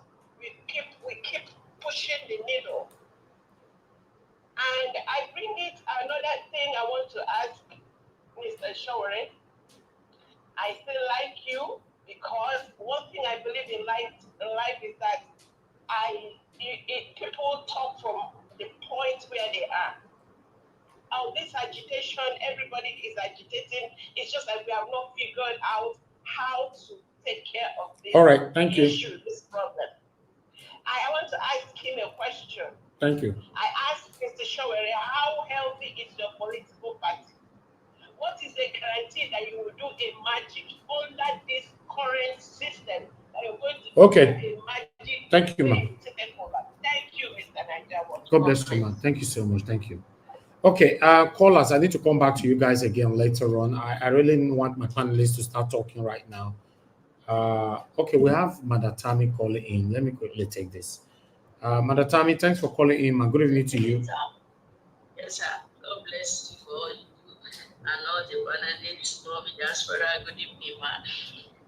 Where I'm calling, I just saw 2 of the videos and I want to talk about it.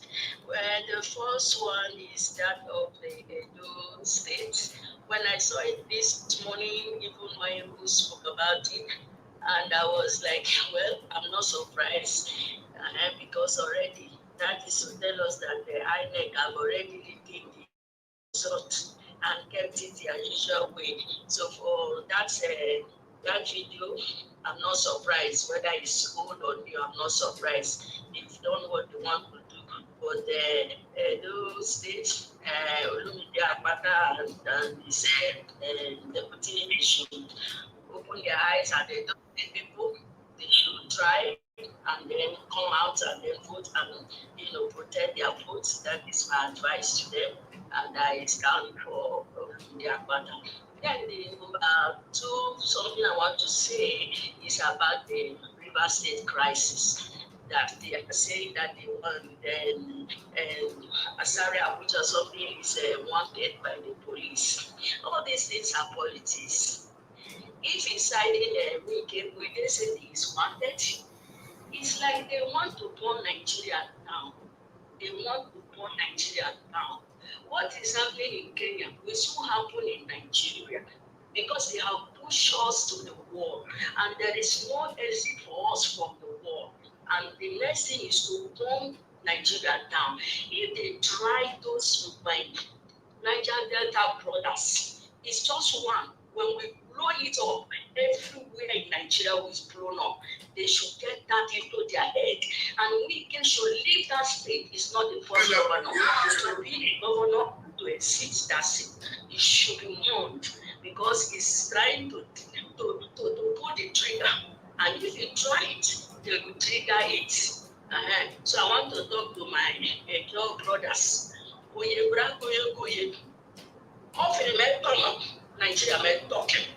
Thank you very much. God bless you. Thank you, man. Thank you very much, man. God bless you too.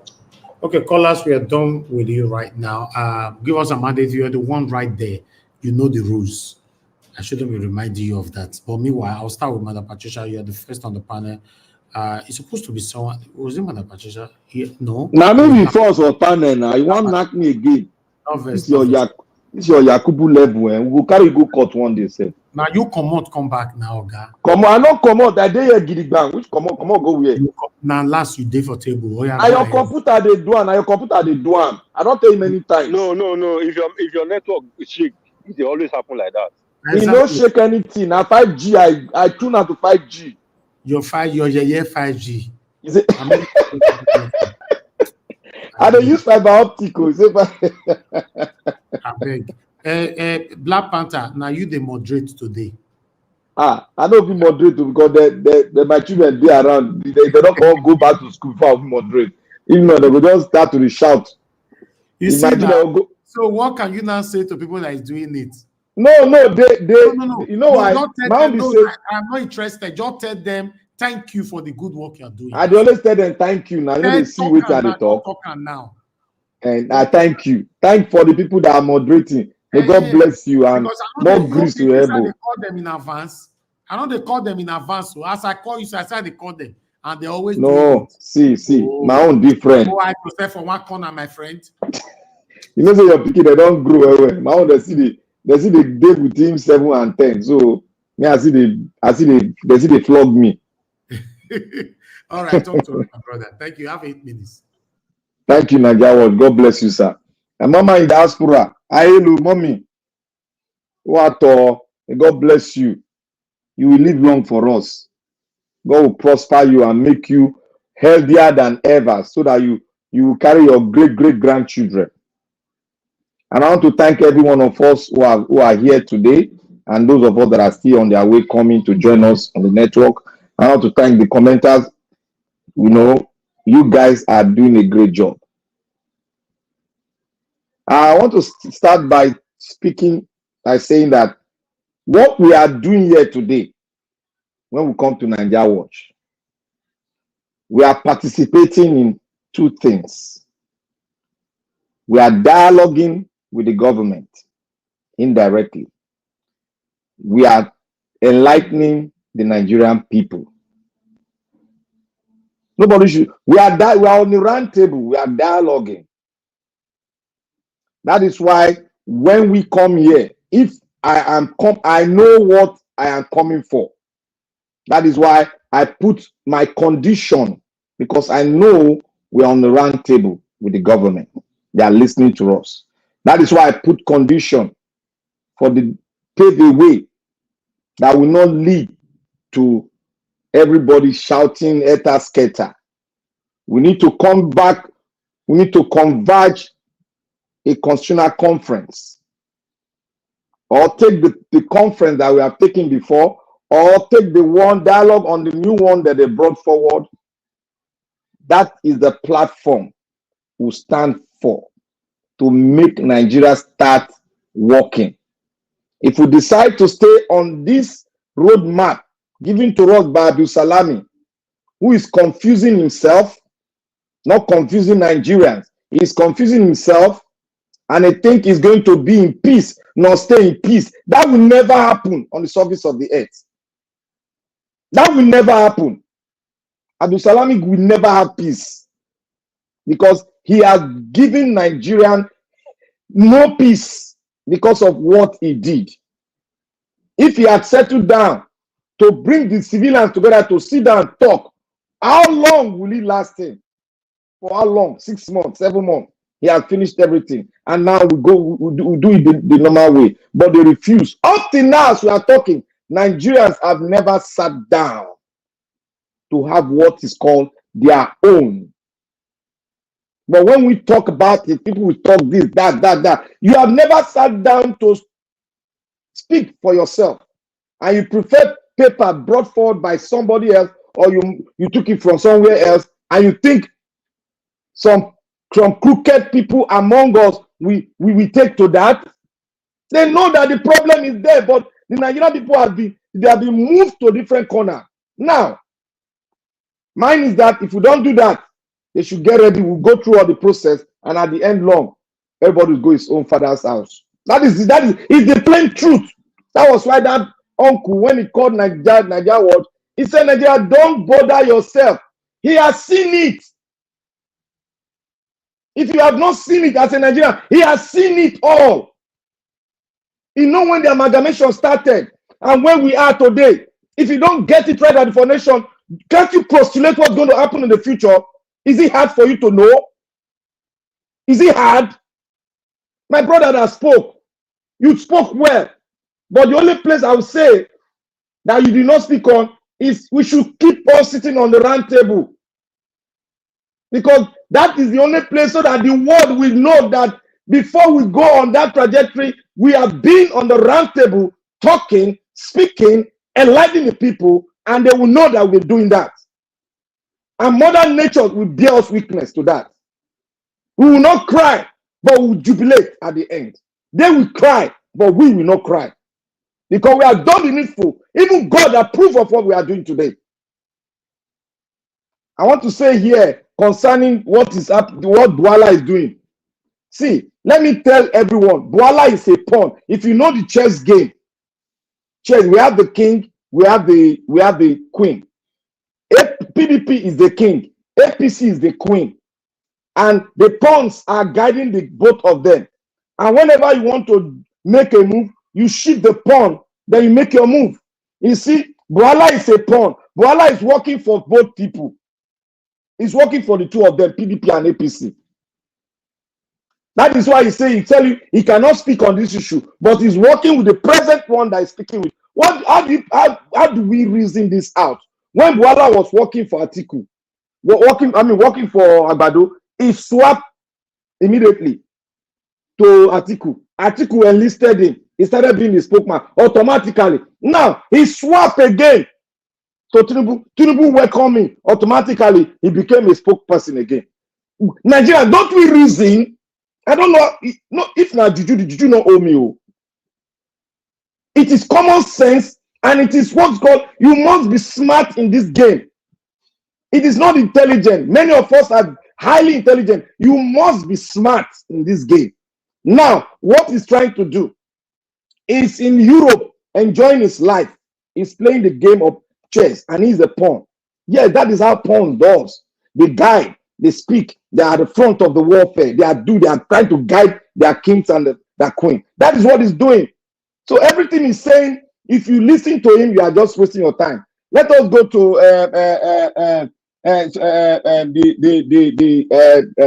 what's his name? The Tinubu issue. You see, the Tinubu issue, those are old videos. A lot of people are taking you don't need to take advantage of anything. Let us say it as it is. What they brought out, they teleguided it to make it look as if it was yesterday. No, it's an old story. But the old story is the life and pattern of these people. That is their life. That's the way they walk. Rigging. Do you expect anything to come out good from them? No. The way, the pattern, the idea about politics is all about rigging and looting. They can never change. That is what they are going to do in Edo State. If we, the progressive, those that the patriots that love the country, we begin to fight and abuse ourselves and say, oh, the obedient, they are stupid obedient. Look, that is what they expect us to be doing, and we are following that. That is what we call smartness. They are smart. That's why they are playing that card. If you people will take your mind back when we are campaigning and when the obedient converged, obedient went into different parties, even the APC. They were it from some of them came out. They came out, they relinquished their parties, that's PDP and APC. They decided to join obedient. They were it in that party, they came out. And now, after doing everything, we started using a word. Some of our people are in APC, obedient are in APC, and obedient are in PDP. They smartly took advantage of those words we use. And that came forward that, after all, I was following Obi, I was doing this. If you believe in what Obi is doing, you will never find your feet in APC nor PDP. If you believe, if you are following a course, if you derail, you are taken down in a real course. Go and ask them what happened in Liberia. If you are fighting a cause, if you start fighting yourself, that cause is defeated. So we should stop fighting ourselves. Obedience is not in APC, PDP and APC. They came out because they don't like that party. They came out to join a movement that is called obedience. They no longer support that party. If any obedience is in APC or PDP, that is a lie. We only went there to take information so that we can use it to walk forward. That is it. So if you want to cause the obedient, I prefer you cause more. The more you cause the obedient that have the light, the true light, the more the light will start burning. That is what my God told me. The more you cause those people that are doing the good thing, the more the grace is upon them. Obedient are suffering. They are in this thing. Those people that are maneuvering they are not obedient, but they will call themselves, I'm in PDP, I'm obedient. I'm obedient. The reason is Obi. Obi is not the Obi, is just a symbol. The movement started in NSAS. We should get that into our head. Be smart. They are smarting us. Don't fight ourselves. Let's converge. I want to talk about the man that is revolutionary man that Oga Naija was played. See, that man has been compromised. Just take it like that. Work on that. Don't go anywhere. That man has been compromised because, just 10 seconds, because if you see a like mind going, you jump into that like mind because they have the same idea with you. We are fighting for what? For Nigeria to be good. If you decide not to come, there is not individual thing, what he had in his mind. No, yeah.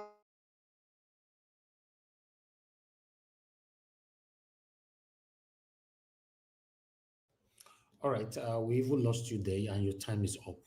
So fortunately, Black Panther, your network failed. The same network with the praise just now say you get 5G. You see as your 5G don't disgrace you now. Oh God, Black Panther. You get 5G, you should do this, you should do that. See, you see? All right, guys, I appreciate you all. Thank you very much for your time. Please help us to press on the like button, help us to share. I'll call on Madam Patricia to talk to us. 8 minutes. Good evening to you, ma'am. Thanks for joining us today. Please talk to us. You have 8 minutes. Thank you, Mr. Elvis. Good evening, and good evening, good afternoon, good morning from wherever you are joining us from. Let me say a special shout out to Mommy Diaspora. Good evening to you. Thank you for all that you do for us. Please click on the like button and share the program. Share the link. Of course, again, buy coffee from Oga Elvis. He is worthy of the reward, wages. This is where he is every day. He uses a lot of time, at least you can say up to 12 hours every day to make sure he's online. He comes on time to start the show and get everybody informed. So let's do the needful and appreciate him. Thank every one of you that has already done that. But those that haven't done that, please do. It's very, very important. Yes, Mr. Elvis. The woman, is it the women ministry or what do they call her, woman or whatever? Is it Oju? What was she called? The lady that was interviewed, that she said she don't know the way she was being interviewed by a rice person, and they said it was 6 states. She should count the state now. She said she don't know the states. Later she said the states are more than. She's already gone past there. They're up to 26 states, but she never mentioned one state. This is the kind of country we find ourselves, that anybody will just come. So they are Minister of Women Affairs. Yes, was Minister of Women Affairs. And you say you are empowering women in different states, but you could not mention one. You know, you said first it was said it was 6 states that you could have a program for. When you were not asked to mention the 6 states, then she said, oh, she don't remember the 6 states. She don't remember them, but all she knows is that they have gone above that now. Anyway, such story can fly in Nigeria because people are not so interested to take their destinies in their hand. So that's why all this kind of mediocrity goes on continually without no consequences. Ruto, yes, I love the spirit of the Kenyans. Is it not clear that Nigeria is not a giant? I mean, people that like to carry that name, Giant of Africa. A giant is not a giant if he's not performing as a giant. You could have just been, I think in Nigeria is an eagle who grew up with chicken. Yes, because the eagle that grew up with a chicken will never ever fly. So I believe that's what Nigerians are. Because I don't see how you can be called a giant, but you don't behave like a giant. So what qualifies you to be a giant? Is it not supposed to be that you can stand your ground and say no? When you say no, no is no, and you fight to make sure what you are saying no to never stands. I think that should be the characteristic of a giant. A giant is one that can get whatever he say wants to get because he has the strength, the might to make it happen. The dedication to make it happen. So if we are here at this time, look at Kenya here. How many days did it take them to make Ruto budge? How many days? 2 days. I mean, okay, let's say 6 days. Yes. 2 people or 5 people. 5 people, I thought. I heard 5 people in the news here. 5 people died. Yeah? Okay. Now, Nigeria always use NSAS as their yardstick as to why they don't come out. NSAS. Okay. So are they gonna stay on NSAS forever? People that are quiet, if that day that they were buying them that day, if that day as they buy them, they never ran back. They came out more the other day. They buy more. And they come out again the 3rd day. They buy more. Do you think they will continue? Even the next day, if they come out, they would have not been able to continue to buy them. They would have not been able. They would have brought the leaders to their knees. But no, look, there's a fight. They say who fights and run away lives to fight another day. That's what they are doing. But you see, there are fights you don't run away from. There are fights in life that you don't run away from. It's fight to finish, fight to buy. This type of fight is that type. This type that Nigeria is in is fight to finish.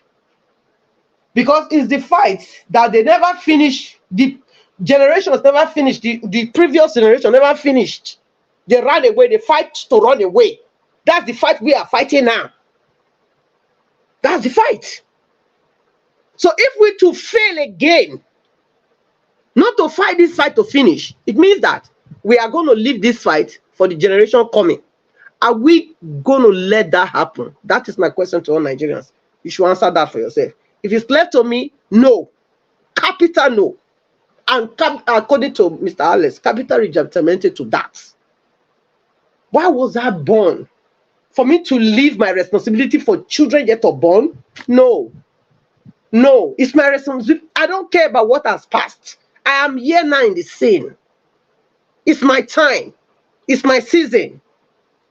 It's my era. So for me, it's fight to finish, not fight to run away.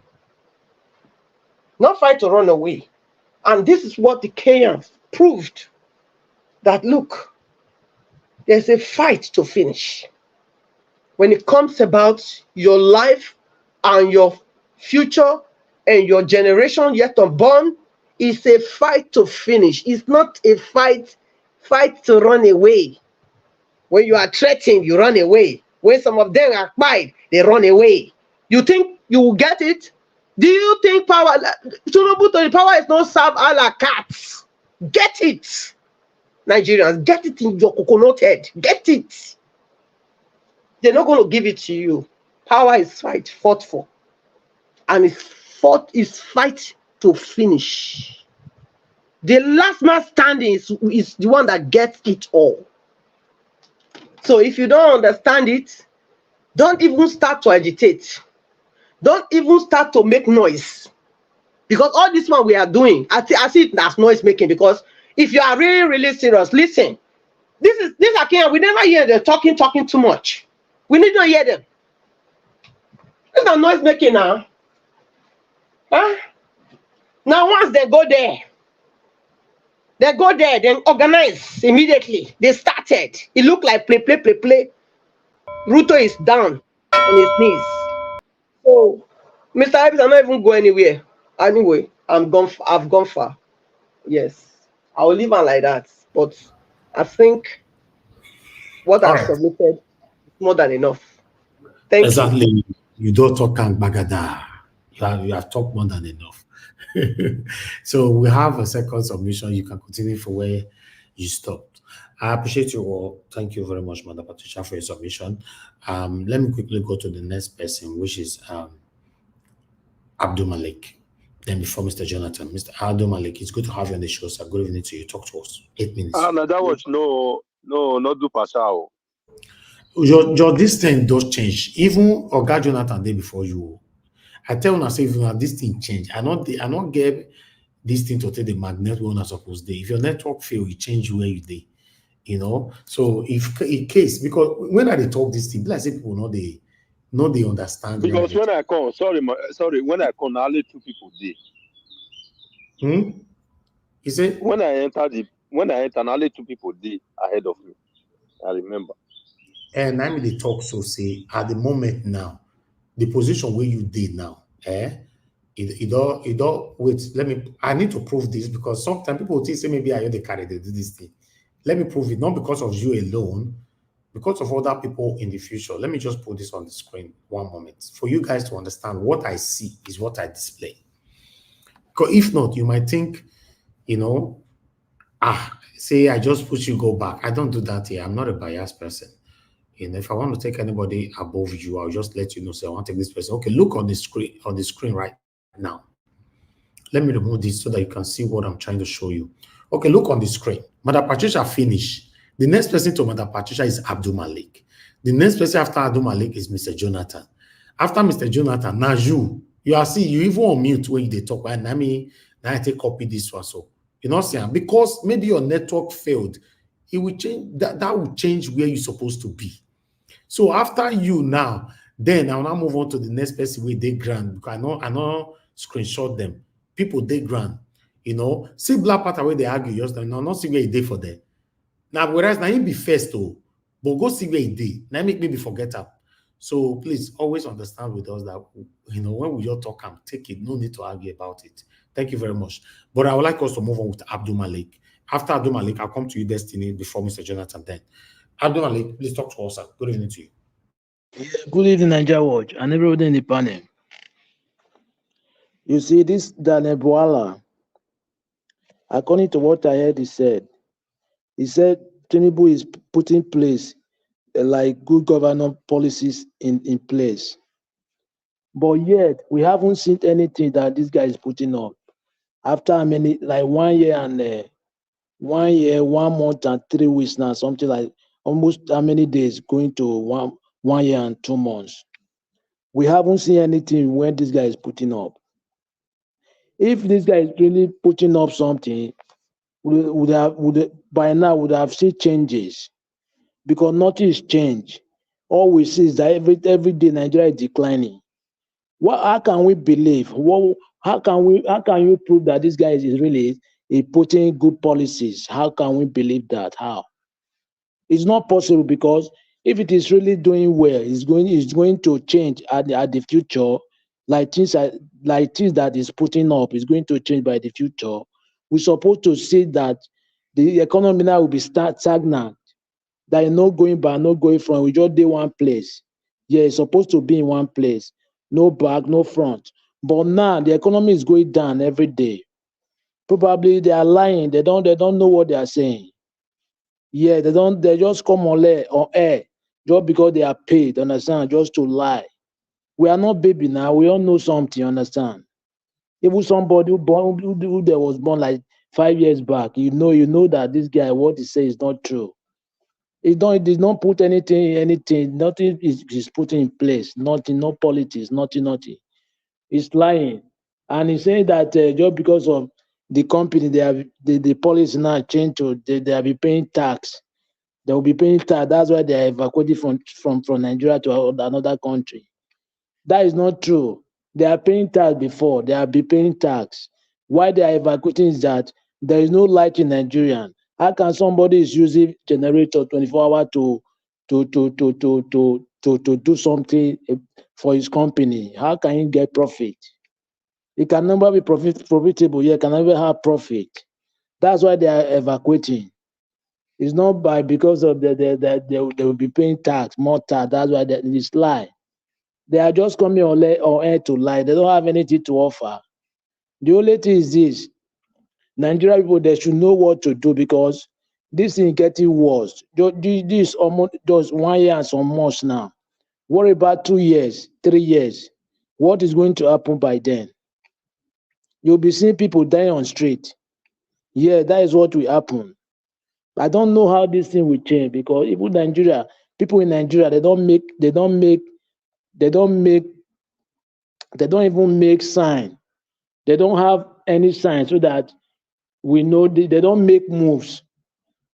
They're just quiet. I don't really understand. Davido is not your problem. Davido is already has his own money. Why can't you fight for your own problem? Even Davido will not give you his money. Yes, fight for your own right. How can you praise Davido? Just use that power to talk about your government, what they are doing. I don't know, Nigerian people, they worship somebody who has money. And it's very bad. Just because of the government, they don't make provision for people, for their citizens. Look at Europe, how they live their life. Even though you have billion, nobody send you. They don't even care. They don't even send you, safe. Understand? Yes, because everybody is okay. Because nobody beg you money to feed. Everybody feed on his own.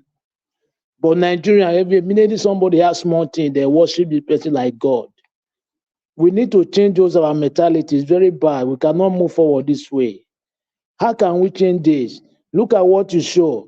They went to go and spend how much money for Vice President's house, which we have other problems. Many problems that are disturbing us right now. Insecurity, 1. People can no longer go to farm. No food to eat. Agriculture, 2.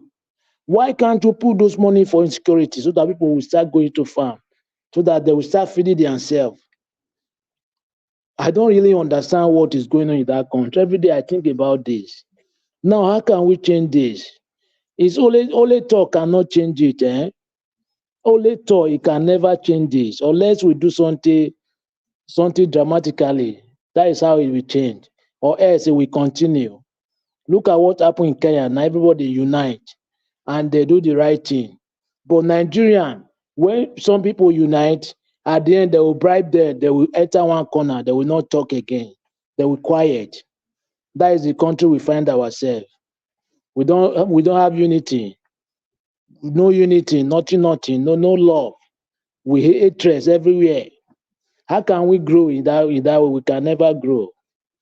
The only thing I see is that if we want to grow, we need to do something. Either we start it from abroad, because those people, they used to come abroad every time, 3 months or 2 months. Yes, especially this Tinubu, he used to go to France most time, because France now is his second home. He used to go there most time, France and UK. We need to start it from abroad so that they will not be traveling to abroad anymore. They will stay in Nigeria. Because they see like they don't take Nigeria serious. They take Nigeria like they are fool. They don't know what they are doing. How can there is hunger in the land? You went to go and renovate a house with billions, and you are planning to buy another jet. Thank God they have never approved that money to buy the jet. Yes, I read it today. They have never approved that money. I don't really know. How can we change this thing?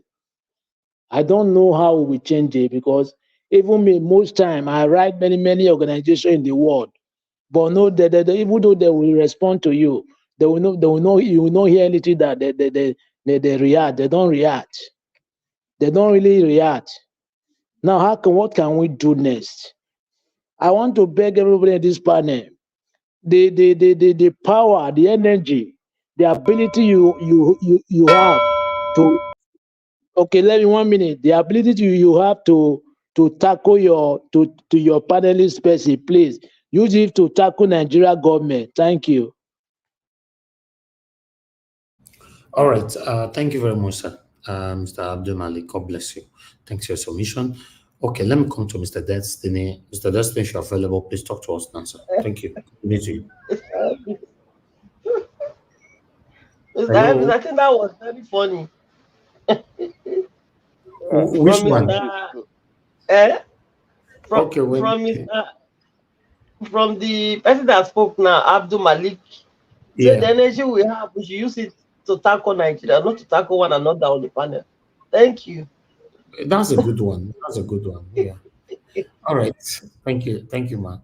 Go ahead, sir. Thank you so much, Mr. Najawat. I greet every one of us here. Good morning and good afternoon, good evening, depending on your location. And I greet Mommy Diaspora, sorry. And I greet all the listeners and the commenters. I will start by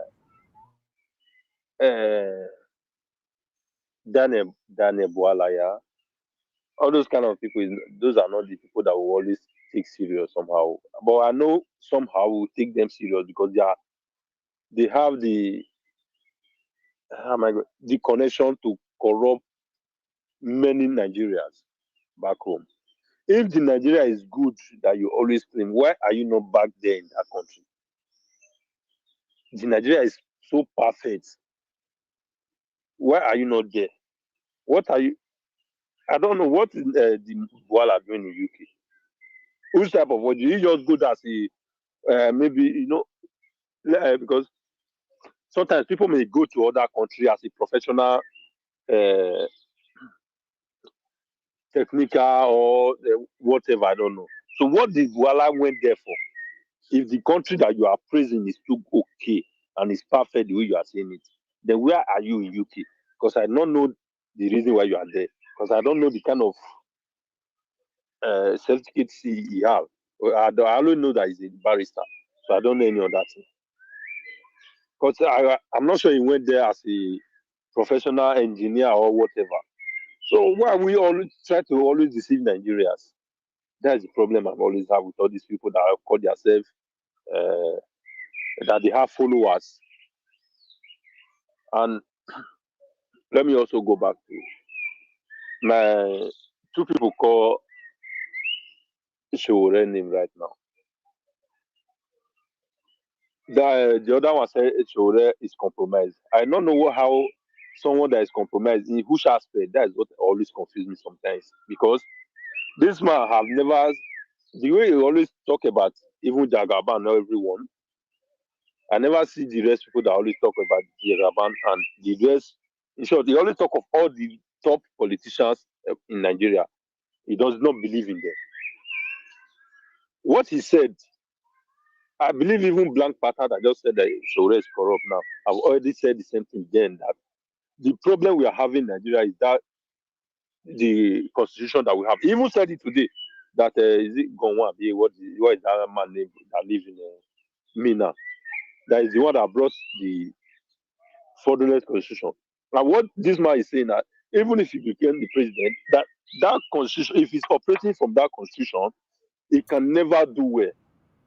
That they need to bring that constitution down and go for our own. Naisa Forest today. No, just like my area, beds they always hang around. Sorry. Tell those beds may they come off for there now. Okay, Max. It's like this. The birds want to be heard all over the world. Okay, go ahead. The guy is enjoying himself now. All right. So, as I was saying, in talk I said, this constitution can never make Nigeria work. No matter how we find a good person, or no matter how we make the election good. That the only thing is that we have to remove this constitution. And the man, my friend, my brother, Black Panther, the support, never talk anything concerning that constitution. One day, man, this constitution can never make, even if he enter the power, this constitution not make the country good. And this man, every time he talk about the country, they always tell you, say, with this constitution, the country can never go forward. That if you have opportunity to enter that seat, the first thing that to have conference to make sure they change that constitution so that the Nigerians will breathe and have the Nigeria of their dream. So I don't know how it come they compromise. He never once they supported anything where the Jagaban do. He always condemn him. I don't know how every time that the man that they always condemn. Even in party, okay, nice to talk now. In party, when Namika they always talk and say, in the man where Black Panther still support, in party till now, the chairman, they don't accuse them. Many people for the party, they don't accuse them. The man, the own candidate now never come out one day talk, say, all the people where they accuse for the party say they collect money from anybody hand. He never come out one day condemn them. He never even come out one day talk to them. I remember when Leonard Ezenwa was trying to hijack AAC. So where come and say, the reason why Leonard Ezenwa was doing that, he collected money from, I think, Wiki then, with about maybe other governor, I don't remember. That was 2019. So he collect money from those ones. Now they do press conference immediately to fly out of Nigeria. That's the way they say he don't know whether you are a friend. If you see anything wrong, you will talk and you will call your name, come out. You know the hide down. Then the one way they support never want to condemn anybody, but that one not the compromise. The one where they always speak, you don't know who you don't want to know if you like me, if you like not like me. The speaker. That was I never one day say another. And now these are the reason why 2022 when they begin support Peter Obi, I will never support her because he know they always come out claim when it comes to people where know. Compared to when support Atiku 2019, it can't be vice. Vice. Now I can't come out. And it's still yet when he even did the campaign, he never condemn Atiku one day. And even as the 2023 election finished, who is he to go to meet? Not be the Atiku, the Sarakis, and the rest of all those people where you see all of us for a year, no one will not condemn all those people. But the person where we they support, they go meet there, they eat with them, die with them. Even many of us criticize the Dangote for the refinery where they use our money they build. The basically go when the commission that refinery, but we never condemn the man when they say he still there among all those people. Because that one never. So right now was the first person, if I'm not mistaken, say this refinery where this man they build. How can a government give I think 20%?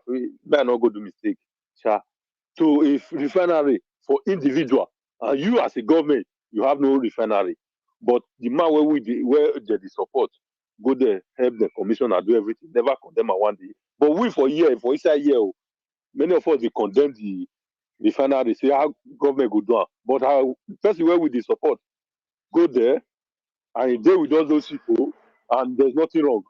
But person where they condemn all the whole thing, now they compromise. How okay? How we want to believe say really all of us dey fight for the good Nigeria? If not be say we dey fight now our person come, I always talk am for here. Even Mr. Najawo talk say people not they come out for protest. Now beer parlor they go. I remember when she will call for the protest for June 12th. Even for a year, people say nah, anybody not come out to more or less she will go for protest. But their principal never one day come and say, the people will even vote for me. Many of them they suffer for this regime hand. I bet more na come and more protest. Or more na go protest. Me not even say one even talk good. None of them talk. The man never talk one day, but they never condemn the man one day. Say no, they feel the pain. Because if they feel the pain of the people, why you never come and one day talk say, this pain is not too much for my people. More na protest for this issue. May they come out some kind of issue. No. But every day, when she will come and talk about the problem for the country, about the suffering, will come here condemn her.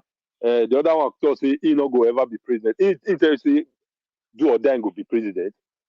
He talk say if Nigeria really needs person where won't fight, they go bring and come out. May they not go collect all those our top, not be even our, because all those will not be our. All those they are top criminals. May they go choose anyone for his side. Because now even today, people see the talk say Buhari na honest man. Say even waiting happen for it. A method where they say thief how many billions, how many trillions. People see the talk say Buhari not know when he do. Just like waiting, they talk say I've been not go thief.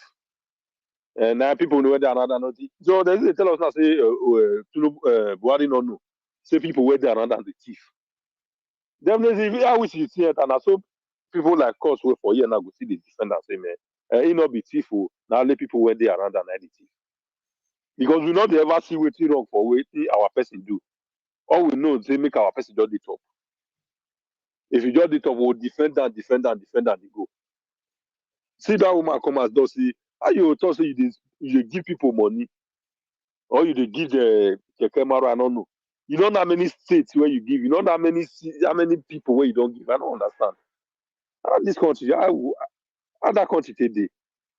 So you just they give money because it not be your own. If not your money, if you give one cent come out, ask question. Ask anybody say, I have this money to go. Okay, where you carry this thing go? Where you tell me say you want back? Who state make it right hand down or make the person right hand send out for you? Do everything. Nothing. Because the money not be your own now. If anything where you just tell Nigeria people, we now we just believe as I don't go more. And thank you, Mr. Najawo. Okay, Mr. Destiny, thank you, sir. Thank you very much. Okay, Jonathan, please talk to us. Your turn. Good evening to you.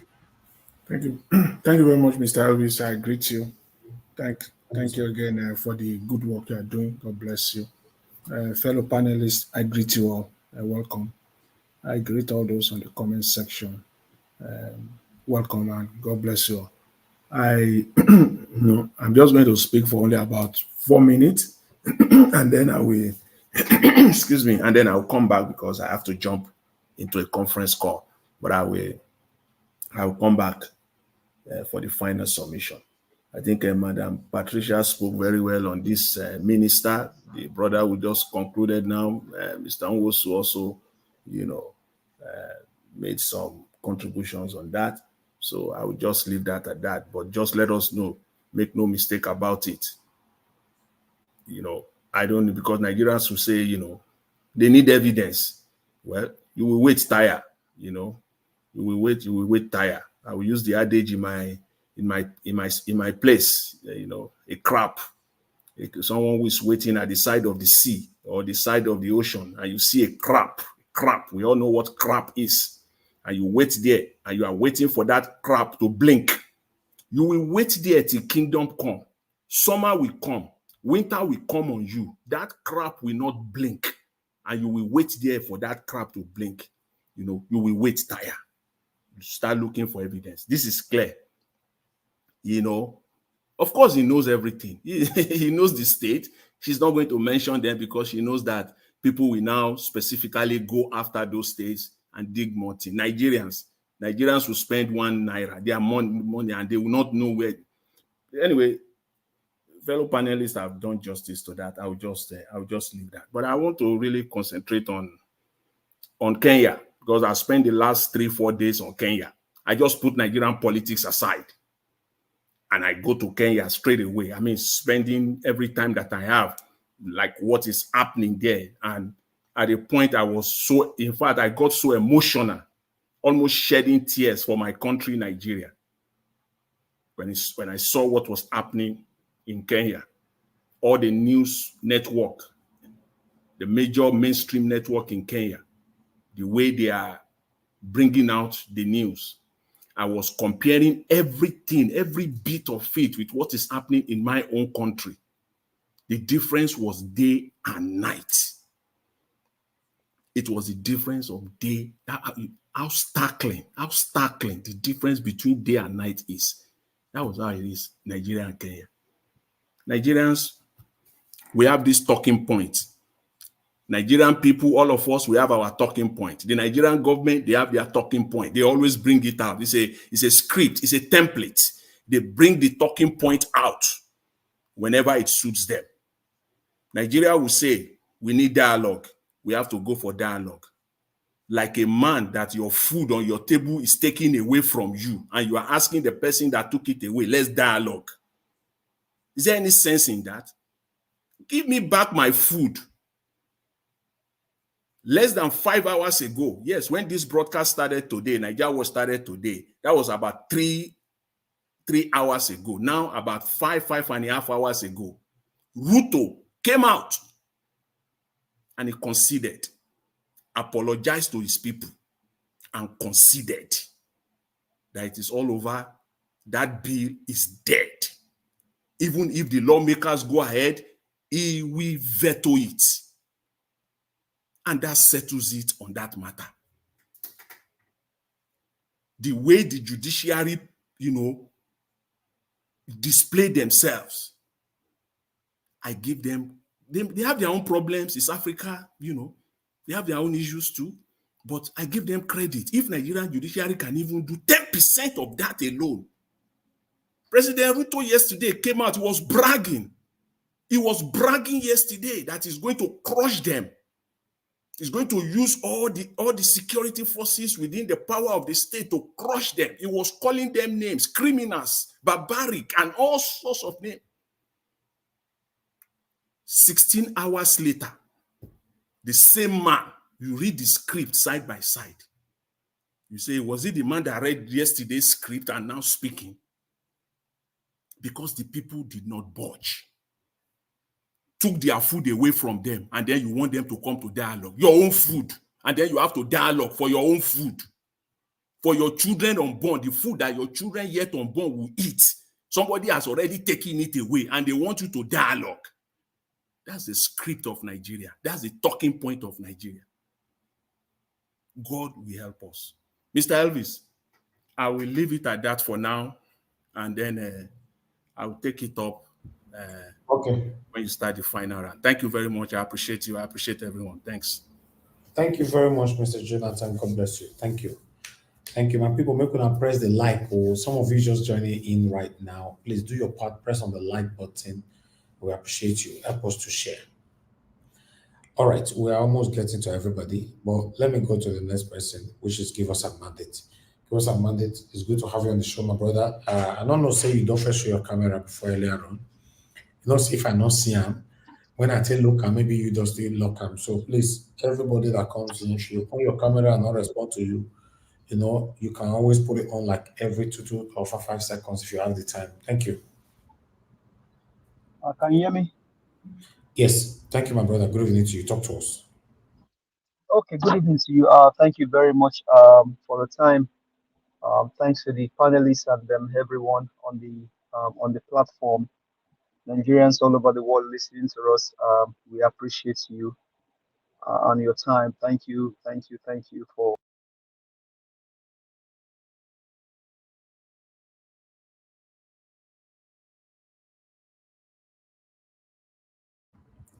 Okay, we lost him.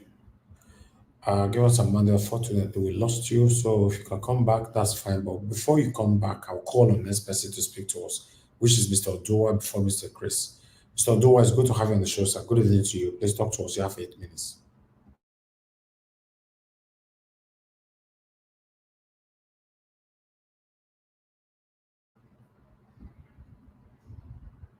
Mr. Odoa not there. Okay, let's go on with give us a mandate. Can you hear me? Why is not available? Yeah, we can hear you now. We lost you earlier on. Go ahead, sir. Talk to us.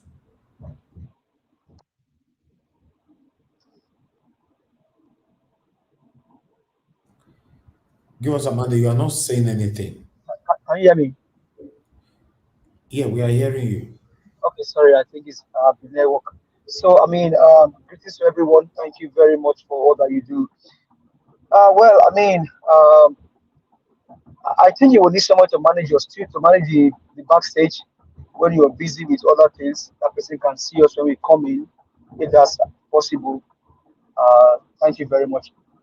So, on the issues going on, when it comes to the issue of, some people, when they speak, I decided not to pay attention to some people because we know what they are doing. And I think Black Panther probably analyzed it very well on the issue of Daniel Boala. So I may not want to speak about him because I don't think whatever he says makes sense. Hello. Hello. Hello. Oh, because Mandate is still talking on my ground, but that is why. Okay. Thank you. Mute yourself, please. Somebody is already talking. Go ahead, give us a mandate. So I think for me, Boala should not be paid attention to. The only thing that I may probably beg Nigerians to do, wherever he chooses to live now, wherever he is now, Nigerians like, but that's on his own part. Then when it comes to the issue of the state of the country in its entirety, the country is captured, and I don't think I want to say it there's any way I can say it like I've been saying it before, that criminals cannot change their country, nothing they can do for the betterment of their country. So the country now is in the hands of criminals, and whatever they choose to do with the country, that is them. And until or unless Nigerians arise to fight and take back their country, as much as sometimes we have hope that things will get better, I don't think sometimes maybe the way we even project it, election and all that, probably may even solve the situation of the country. And I will refer to Black Mountain again about the issue of constitution, because what these people in government are doing today in courts is just that they bastardize everything. And for them to be able to govern the country, they have to rubbish all of the system. And so, Mr. Jonathan, when you talk about Kenya have institution, for example. They have institution, for God's sake. Their institution is still working, and that's why the president can be brought to his knee by the Kenyans. What do we have in Nigeria? Judiciary is destroyed. Military is destroyed. The police force, nothing is working. In fact, the financial sector is destroyed. Do you know that in banks now they tell you that, oh, cyber experts are leaving the country, and some things cannot be protected in the country because the criminals are the one ruling the country now. So everything is just messed up. So it's now beg on Nigerians to take a clue from Kenya. We've always told them. I mean, look at country like Sri Lanka. We told them about Sri Lanka. Now Kenya is not far from. You look at what they did to their own president. The guy went on his knee because he knows that there is something that governs the country. What is governing Nigeria today? Constitution is not there. So now worsen it, you have criminals in power. So Nigerians are the one that will rise to the occasion and do the needful for the country. Everything is gone. No institution is working. And allegedly, don't be surprised that allegedly some of these police officers or military guys are the talks that you have in Lagos. So Nigerians, the ball is in your hand. How you take your country back is up to you.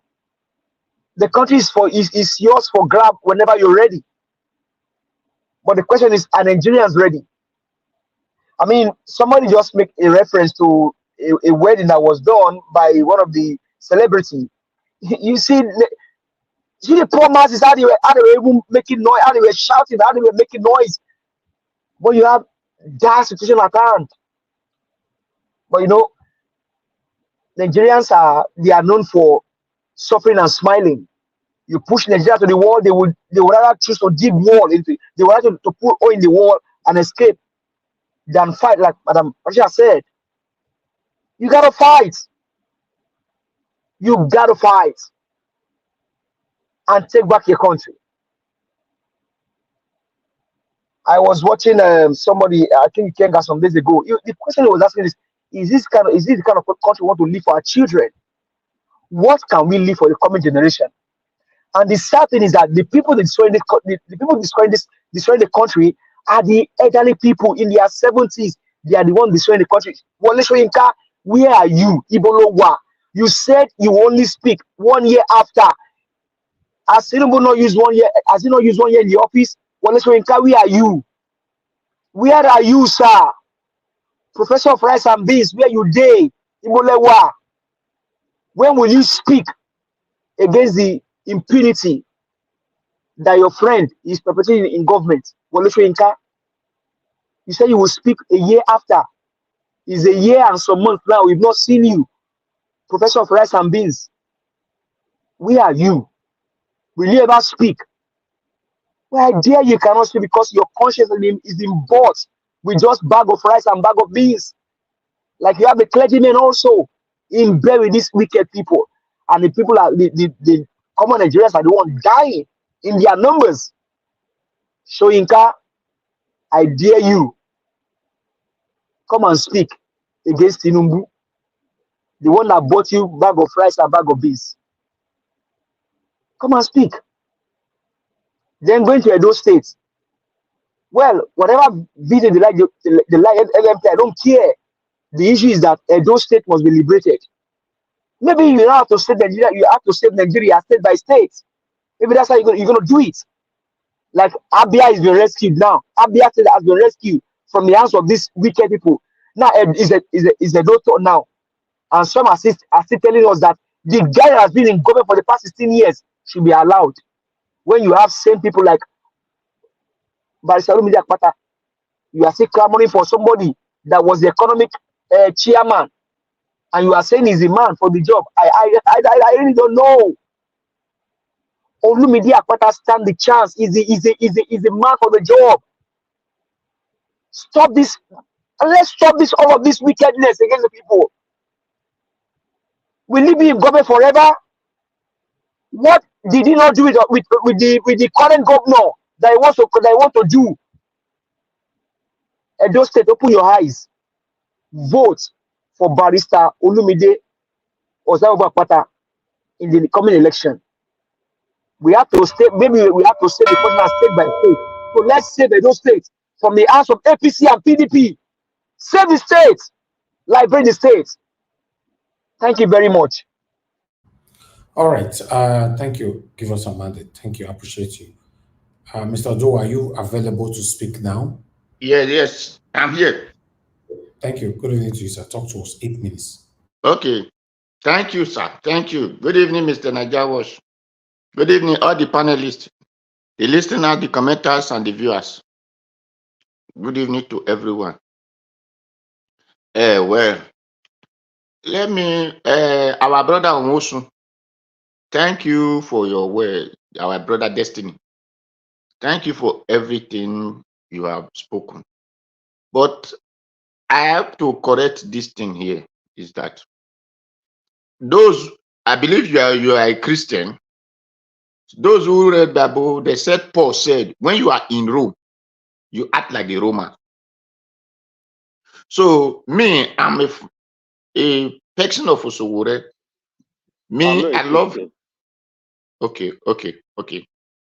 I love revolution very well. That is why I always refer to Nelson Mandela of South Africa. Because, and like Gaddafi of Libya. I love revolution because I love justice. I love equity and I love fairness. You see, but there are things you don't use violence to get. You pretend along with people. It doesn't mean that is you are the same thing with that person. I could remember when I was still in Nigeria.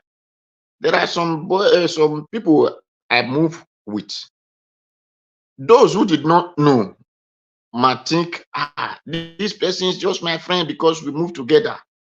And we are the same thing. No, we are completely different. The situations can attach you to people which supposed not to be. But because of situation, you attach to them or condition or of the environment. So Peter Obi has his legacy. He has his mind. He has his wisdom. It's different from Sowore. Sowore has his wisdom, legacy, and wisdom.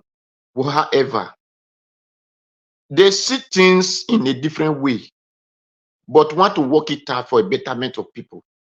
So it doesn't mean that Sowore just talk like a child, then everybody will talk that way. Or Peter Obi act like how you describe him, everybody will be the same thing. No. The vision I saw in Sowore is the same vision I saw in Peter Obi, but it's of different way. You see, I always said I'm a practical person.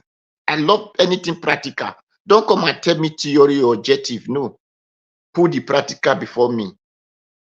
That is what I will work with, because the practical is what people gain. So Sowore talk about Jonathan. Because Buhari entered office, people were not saying Sowore was the one who put Buhari to office. All those things were formatic.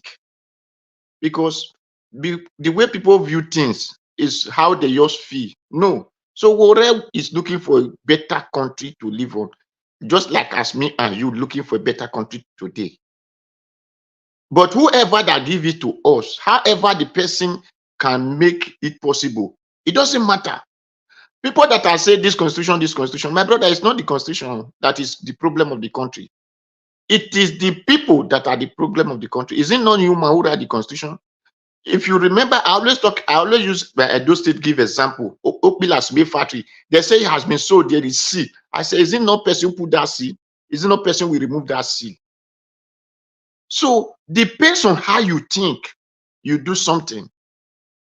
What matter? Let this thing benefit people. All this government that we are saying they are not do, they still do things that benefit people, but it is not beneficial to the multitude. That is the problem. Like Sowore wrote this thing now that the president were, because there is nothing like first lady. All the lady in Nigeria, they are first. The one that have husband is a first, or the wife husband. So Tinubu wife, which Nigeria did not vote for, they are using Nigeria money, 470 something million for a trip.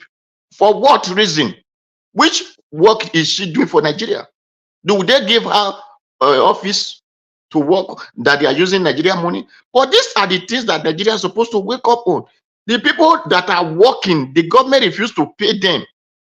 60,000, but they are using 400 and something million to send the president wife out of the country. For what reason? So the same people will still be telling you that, hey, not talk, don't talk, don't talk. It is don't talk that is destroying us. I use myself, let me tell you, when I was in this Nigeria watch earlier, when I was not using this phone, my name is Okundayi. I use myself, always give example. When we went to Belgium, when we entered Italy during Gaddafi time, the Italy was really difficult for us. We start doing protests, protest upon protest, protest upon protest. Till the extent we had to go to Belgium for protests. When we get there, the Belgian people, the people that led us to that protest said, no, we cannot go, that police will arrest us. So they want to select a number of us. I was the person who said, never in history. I will not leave Italy for a year for protest. Then when I get here, you said you want to select people. Select what? I say as many that is in this ground must go for the protest. The man was surprised. I was not the leader, he was the leader, but I had not take a decision in his hand. I say as many who came to this place, all of them must go to the protest. Let police arrest everybody and let us see that station that we contain the crowd that is here. Or what are they going to say in the news? Did you know the fear that Nigeria, that the reason that we can, whenever they come to throw tear gas or they are knockout, everybody will just run away. No, you don't run. You carry the knockout and throw it back to them. Today, tomorrow, next tomorrow, where they shoot today, tomorrow, if there were 5 that came out, when they shoot, 10 will come out. When they shoot, 30 will come out. They will not shoot again. But the reason is that when we just hear knockout, bah, everybody will just run away. Then you not give these people the zeal to threaten you. Tomorrow when you come out, they will say go and threaten them. They will still run. And that is what we are facing. And that is why my people, they are not getting what they want. Because whenever they come to shoot knockout, everybody will run. If you try it here, market women will close their job, will close their work. Every office will close. Everybody will be in the street. If that they did it, that thing in NSAS, that the whole state will shut down and be on the street, did you think they will not get what they want? This is because everybody enter house and say, don't talk. That is the reason that the Buhari came, Buhari finished soon, Tinubu came and doing the same thing. So thank you, thank you. All right. Thank you, Mr. Odoa. God bless you, sir. Thanks for your submission. Let's call on Oga Chris. Oga Chris, it's good to have you on the show. Please, I'd like you to talk to us. You have 8 minutes. Good evening to you. And good evening, sir, Mr. Ninjawaj. Happy Thursday to you. There's something like that. And good evening, everybody on the comment section. Thank you for being part of this show. Thank you for giving life and nuances to this show. And Mommy Diaspora, good evening to you. And thank you so much for everything you do and for ensuring that we are on air every day. Thank you so much. And the people on the panel with me, good evening. I can say it's nearly. Oga Chris. Yes, sir. Today is Wednesday. I'll be on. Don't go fast forward. I'm sorry. It's just yeah. Happy midweek to everybody. Yeah, and I can say it's almost a full house. It's a full house anyway. Yeah, and good evening to everybody listening to us from all over the world. We are still in the struggle, and they will continue to be on the struggle. You see, before I talk about anything, it's very crucial that I stay on this Kenyan's politics, because it's so easy for all of us to analyze what is going on in Kenya today, and we try to draw a comparison between what's happening in Nigeria. But we forget so much that these are 2 different lands, and they're 2 different set of people, and they're 2 people that have evolved differently.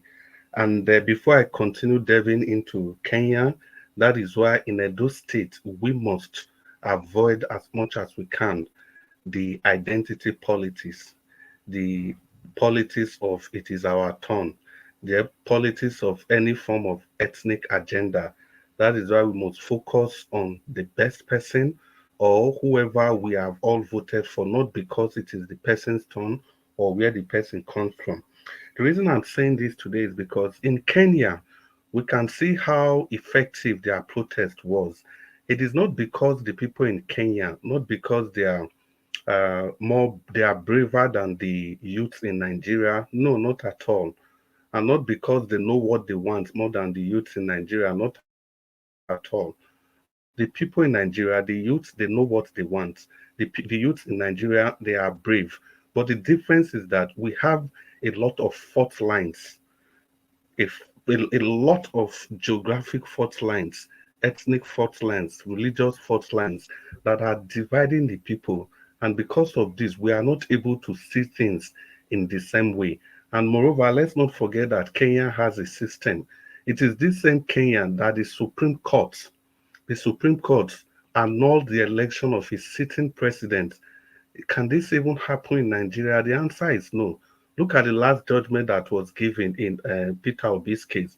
Do you know even the Supreme Court, as it constituted, was not even proper in the first place? Because the Constitution of Nigeria gave room for every region to be represented equally in that Supreme Court. It will interest you to know that the Supreme Court judges from the East, their seats were all vacant. It's just a handful of them, maybe one or two of them that were in the that was in the Supreme Court at that time. So still talking about Kenya. You see, when the people of Kenya came out to protest, it wasn't just only in Nairobi or in Kinshasa, but people all over Kenya, all the big streets, the big town, the Nakuru, the Kinshasa, the Nairobi, the Thika, Kitale, Malinda, all the big towns, they all confronted the government from all the angles. And because of that, the government was overwhelmed. But in Nigeria, what do you have? The NSAS movement was supposed to be a movement that would have created a kind of a fulcrum that would have thrown Nigeria into a different phase of development. But because of these ethnic and religious considerations, the NSAS movement never saw the light of the day. For example, why the people in the south, in the southern part of the country, why they were busy protesting, fighting for their rights, the people in the north, they were aloof. Most of them, if you listen to what they were saying in their news, they said they don't even know what's happening in the south. They don't know what police brutality is all about. So that is how divided we are. So how do you expect a revolution to work in such a setting? And moreover, this politics of ethnic identity, the reason why some regions will not talk, once it is their turn, you not expect them to participate in revolutionary tendencies because it's either it is their turn or another region is waiting for their own turn. Imagine if Tinubu finishes his 4 years now. God forbid he wins another four years. People will not want to protest again. They'll just wait. After Tinubu finishes, it's coming to our turn. So that's the kind of politics we play. And what about the religious leaders? In Kenya, you can see all the religious leaders, they came out in support of these people protesting. But what do you have in Nigeria? The religious leaders, they will keep calling the youth different names, telling them to go back home, telling them to obey their elders, telling them to listen to their elders and stuff like that. So Kenya, it's a completely different geographical setting when you compare that to Nigeria. So if we look at it, we don't have a system, but Kenya does. That was why Kenya was able to succeed. The protest was not just only in the big city, it was all over, and the system was overwhelmed. But do we have that kind of a system in Nigeria? The answer is no. So that brings me back to Edo State. That is why we are saying in Edo State, let's go for competence. Let's not be like Nigeria. Rather, let's be like Kenya. Let's bring the best foot forward at every point in time. And the three top contenders in this race, we know them. Aswe Godalo of the PDP, Monde Okpebolo of the APC, and Barrister Lumide Akpata of the LP. We've seen their antecedents. APC candidate, I don't even bother to talk about that because we know he's completely off the hook, off the radar, off anything. Then the PDP candidate that could have presented a little bit of opposition is riding on the wings of it is our turn, it is our agenda, which ought not to be in the first place. And people that are using that as a front for campaign, let's assume that you have only Monday Okpewolo and Olumide Akpata on the race. Let's assume Aswen Godalo is not there. Will you still be talking about Edo Central agenda? The answer is no. So at all points in time, the only thing that stands the test of time is capacity, capability. And those are the things that Olumide Akpata of the Labour Party brings to the table. And let's not forget that Aswen Godalo is being sponsored by a godfather. And there's no way you can tell me that this godfather will be separated from Aswen Godalo. The answer is no. From a political party where the governor, the sitting governor, if he had to travel between geographic senatorial regions, he uses helicopter to travel from Edo South to Edo North. Helicopter, a journey of less than 200 kilometers, because the roads are bad. And you are telling me that there's not going to be any form of godfatherism. Aswe Godalo is not even the governor now, but is already a godfather. How? It is his bank, the Sterling Bank, that banks Edo State funds, all. And the 600 billion that the Edo State is currently owing, it's all through his bank. And you expect to put that kind of a person as the aim of affairs, and you tell me there isn't going to be anything like godfatherism? The answer is capital no. So that is why we are saying your best bet for this election is Barrister Olumide Akpata of the Labour Party, not just because he's a member of the Labour Party, but because of who he is, because of demonstrated proven integrity and ability to deliver on promises. We are not campaigning for Barrister Olumide Akpata based on what he promised he's going to do. We are trying to draw a nexus between what he has done and what he's going to do in the future, because the issues are clear. If you can do it before, it means you can always do it again. And Barrister Olumide Akpata has demonstrated capacity. Is it in human development? He has demonstrated capacity. Is it in economic sagacity? He has demonstrated capacity. Is it in having feeling for the common man? He has demonstrated that. You will recall that there was a primary school in Edo North, in Edo Central, where the school was completely dilapidated. It was on the news. It was on Arise TV. It was on channel. It was on everywhere. 3 weeks later, the state government refused to do anything about that school.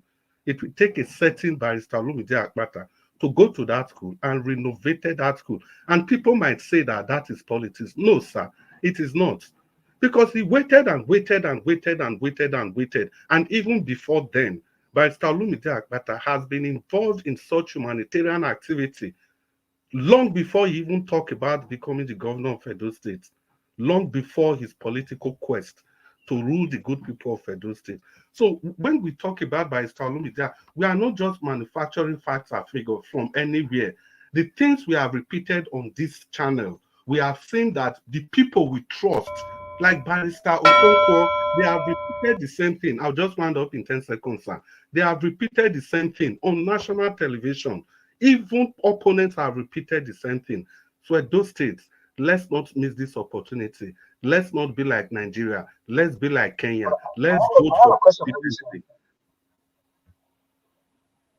I have a question for you, sir. Okay. Yes, please. But he cannot answer your question. 9 minutes don't finish. Please allow me, sir. It's just one line. You will answer it later. Second, Just ask the question. Go ahead.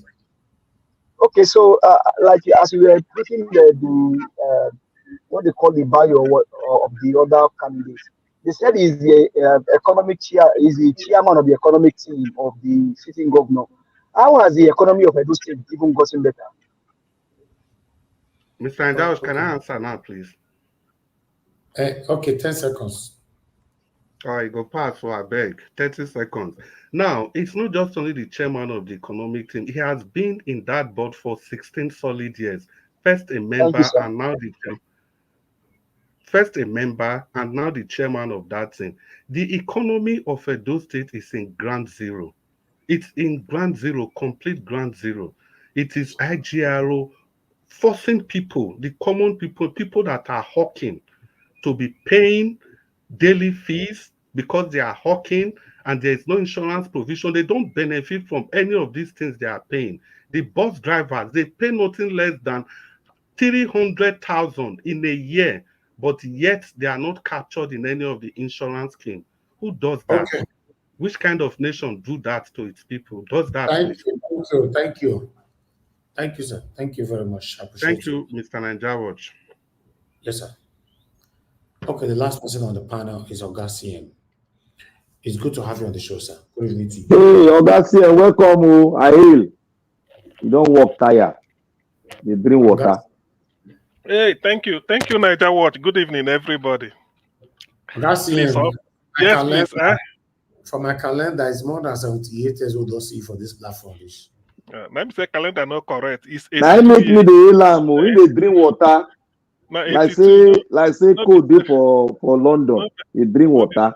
Maybe 78. Anyway, thank you everybody. All protocols duly observed. Yes, at least thank you everybody for keeping the flag flying, even when I'm not here. So that says a lot about the platform. I'm grateful. I'm not taking your contribution for granted. It means a lot. I think I will. A couple of things. I don't know. Number one, Daniel Buela's, I think he's now a correspondent or is there for Arise. Was it Arise or Channels? I don't know the microphone he was holding. I saw him. Now Arise don't employ him. Arise don't employ him. The thing is that one thing with me is that I believe in asking questions. That is the way I debate. If you ask me question, I will answer. But if I ask you, are you going to answer? So to Daniel Buala, who is already doing permutation in the air for 2027, what certificate will Tinubu present to INEC for 2027? That is the question. Primary school certificate. No, it's okay. The thing where the thing where no get. Now you train for primary school. We get them. Now you be classmate. No go. Jesus Christ. College of Lagos. Okay. College of Lagos. I don't ask my question. So may I go meet her. Now the answer we go to wait for the answer every day when Daniel Boyler talk. Make him tell us the certificate where Tinubu go take fill INEC form. Because he go do election again. So you go submit to INEC, say the 4-year mandate don't finish. You want to renew your mandate, you fill another form. So we certificate, we go take back them up. We go to wait. So to that, I just then I don't know whether people heard about Dangote's refinery. I don't know whether it's really true or something. Some say it's on fire, a section or maybe got burnt. If that is the case, really, I'm really sorry for that. Yes, but it's not confirmed. Yes, but there's not confirmed yet. Yeah. Okay. Okay. Never. Okay. Let me hold on then, since it hasn't been, because I'm surprised. It should have been a big news. The next one is Tinu. Okay. Are we Kenya? What is going on in Kenya? I know people will just, the thing about Kenya is that people will look at it and say, hey, this is supposed to be in my country. Now we qualify. If to say that in a prize, Nigeria is supposed to don't win and 10 times over before Kenya. But people forgot something. They say this life gives you only what you have the courage to demand. Life gives you what you have the courage to demand out of life. Kenya is a country that they have ethnic diversity like Nigeria, but I'm not sure whether their own could be up to 200 tribes or more. But I know it's more than 10. There are the bigger ones. It's around 25. Okay, thank you. So there are smaller ones. The bigger ones are the Kikuyu, the Luo, the Kale. Luo, that's Obama's Barack Obama. His father is Luo. That is Western Kenya. Then the Kikuyus, where you have the central, the Rift Valley area, because Kenya is quite diverse. And then you have the Muslims in the Mombasa area, the coast.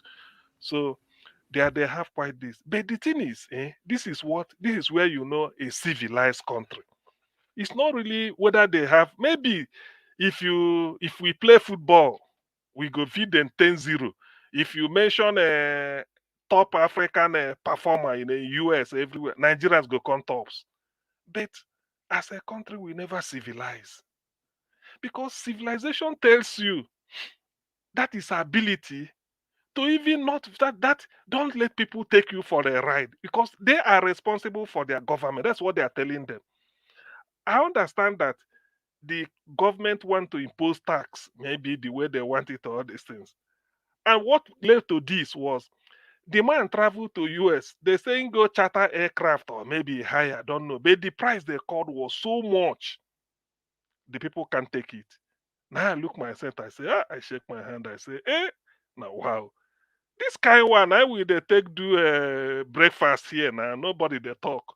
So the thing is, what Nigerians must understand is that what happened in Kenya can never happen in Nigeria, and these are my reasons. Number one, you see, not only that Nigerians are a Nigerian is willing to take poison. You know poison. You know this poison go kill. Is willing to swallow poison very well. So far, now the man will come from an ethnic group, they give him the poison. It's okay.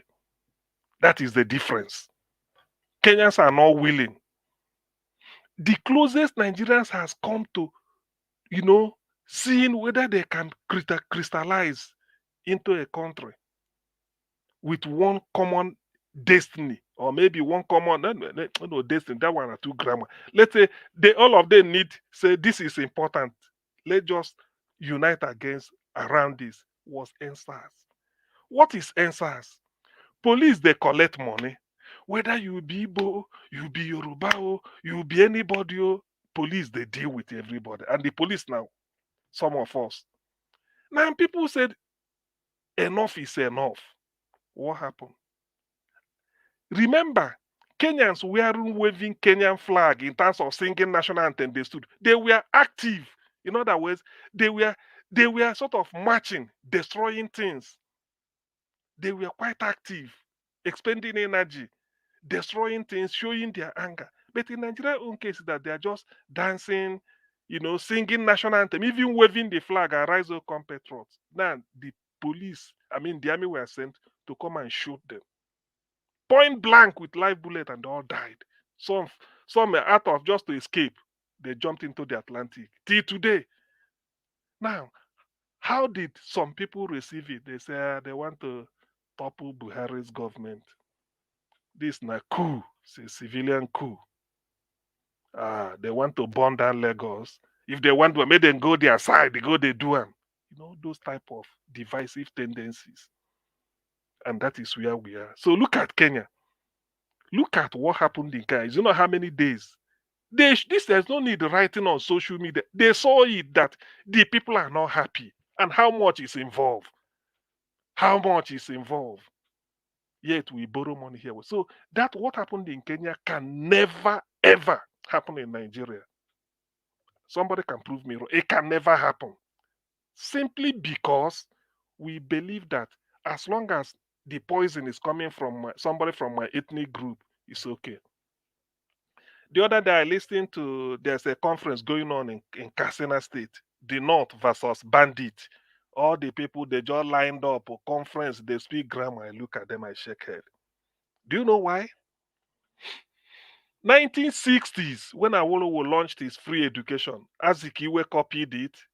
In the North, it wasn't like that. They prevailed on Sadwana to bring the people in the North and train them. That was this. What I'm saying is a fact. It's a historical fact. They refused because they want to keep them as slaves and then use them. Meanwhile, all those their emirs or top people go they train their people. California Institute of Technology, MIT, Cambridge. Then they go there, they study, and then practicing feudalism. That's why when you want to tell them, if you go to the North, say, look, we need revolution. They will tell them, say, look, don't listen to them. It's a Christian. They are unbeliever. They just want to pull this country down. Have we forgotten what Haruna Goro told us here before the election? So that's why is it. So when they were speaking all this grammar, I told them, like Peter Obi said, it is the people you left, you did not train. They will be the Boko Haram of the future. They will be. So all these things they are speaking grammar, they know it won't cut it. They know it won't cut it. Simply because the people you kept uneducated, they will be the time bomb for the future. Boko Haram cannot come down to the southwest. They have Islam, they have Muslims to come and recruit. It won't work because they're educated. In the South, some Muslim area, yes. Even in the Southeast, you can't. They can try it just to make sure that they spread it. It won't work. I'm telling you this. Because the people are educated. In their own case, they kept them there. And they are speaking grammar. They don't know why bandit is. Why can't it be? If you fail to liberate anybody, education is the only way. It frees your mind. If without educating anybody, the person becomes a slave. So that is what is happening in the North. In the next round, I will talk about whether Tinubu na get a do state where go they give. Say you trust, I will give a do back. Whether na get and we will know. Thank you. All right, God bless you, sir. Thanks for that submission. I appreciate every one of you. We've done the first round, so we need to move on now with the second round. But I'm going to take this call. Please mute yourself. I'm going to take this call quickly. Madam Origin, thanks for calling back again. Please talk to us now. Thank you so much, Mr. Niger Watch. Appreciate you. God continue to bless you. This moment is my second round, and I'm going to talk to my Edo people. As you all know, I represent the Edo people. Everyone else have their candidate, but I'm speaking for my people. Please, dear Edo people, listen. The guy that came to say that he's going to deliver Edo to his party. Now, PDAPC is the pot. It's the pot. The pot where all the evil circulates. They can plant molds in other political parties. And that was why I asked Shore, which I'll still come back to that guy. I will until he answered that my question. I put that one I like him for a reason, because I have to come back to him. Every other political party has molds, which if you have a strong force, they can withstand the mold and do good to the community.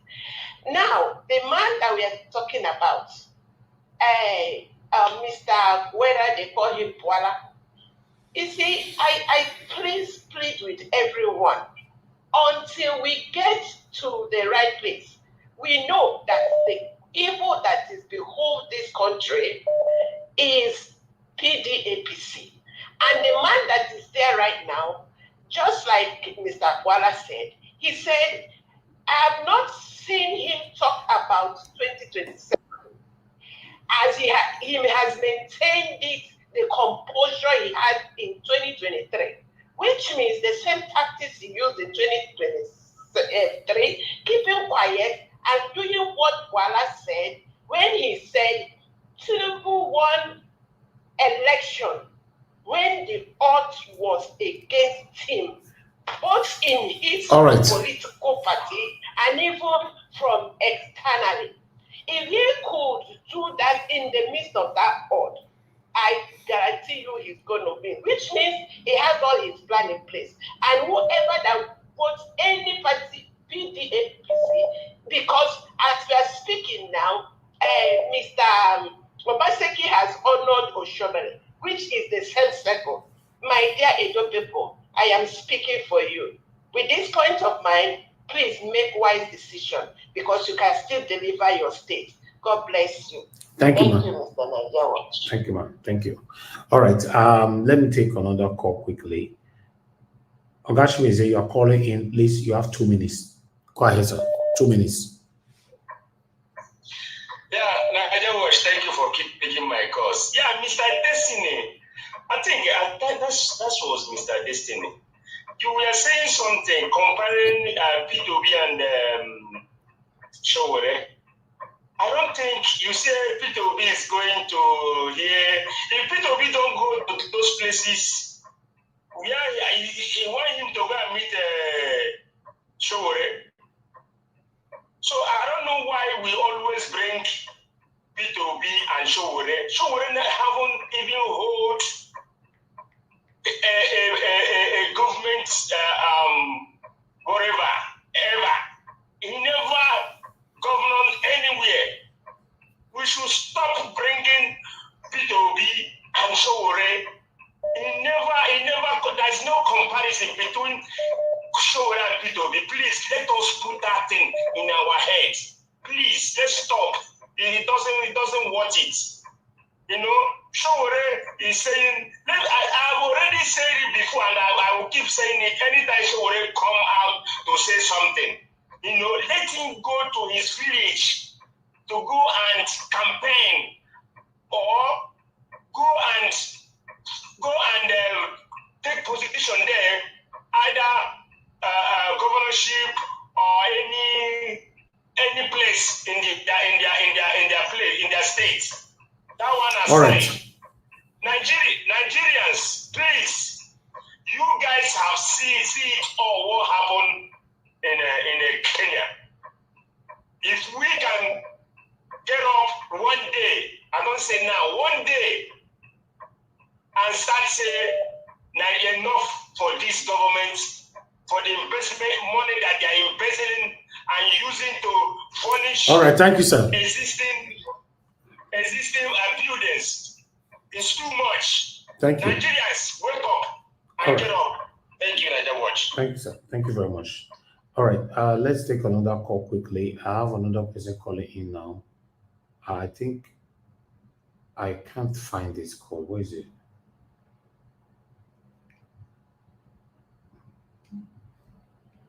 Hello, sir. Yeah, good evening to you. Please talk to us. Yeah, Mr. Nigeria. Thank you, sir. Please talk to us. You have 2 minutes. 2 minutes. Yes, sir. Okay, more few minutes. Listen, you have been talking about Joel, but I remember that last time you said that he is your friend. As he's your friend, I would like to make a private call with him, because Joel caused an injury to us. The condition we are today, the leader of one movement today is the cause of Joel. I saw Joel on phone privately. I am telling you this. What is the discussion between two of them in United States of America after the election of 2019? If the person who was in the Asrock then is the real man, according to the person he met. Now ask him, why are you not hearing about this again? What happened to Femi Kayode? All these people, we are not hearing them again.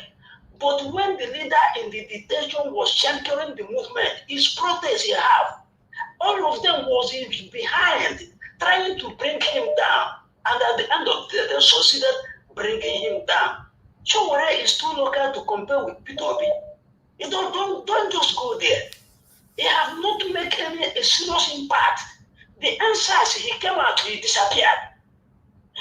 If he is well determined, he will be in the front to prove that the person who is in Asoro was an imposter, because he got the pure secret from the guy. God bless you, man. Thank you, sir. Thank you, sir. Thank you. Okay. Thank you, Mr. Ike Jude. Thanks for calling in, sir. Please talk to us. You have 2 minutes.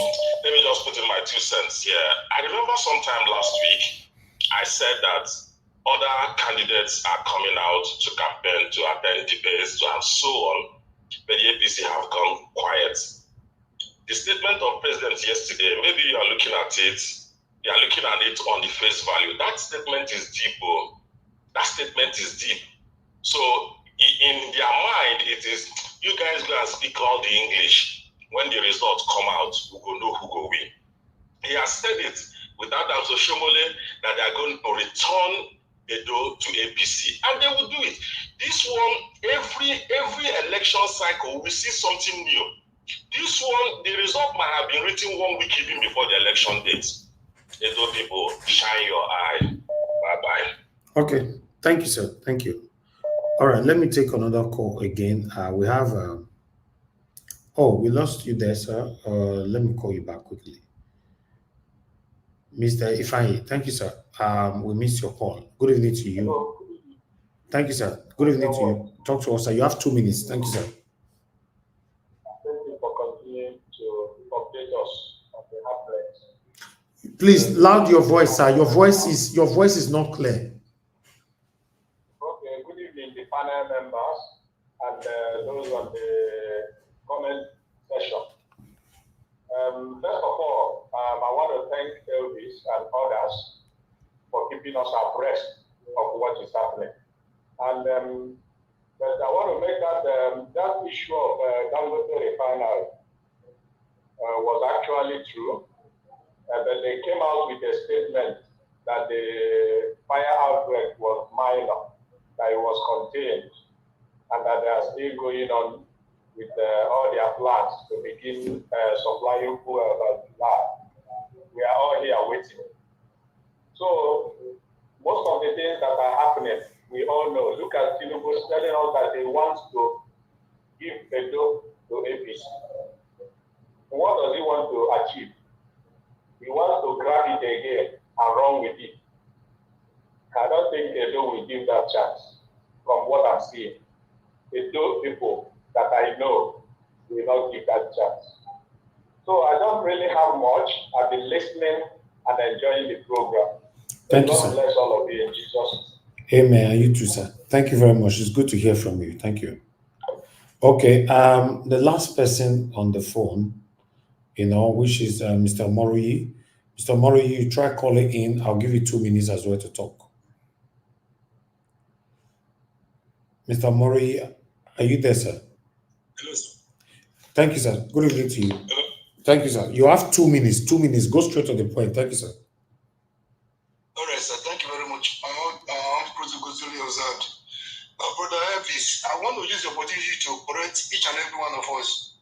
There is a saying that he who fails to plan has already planned to fail.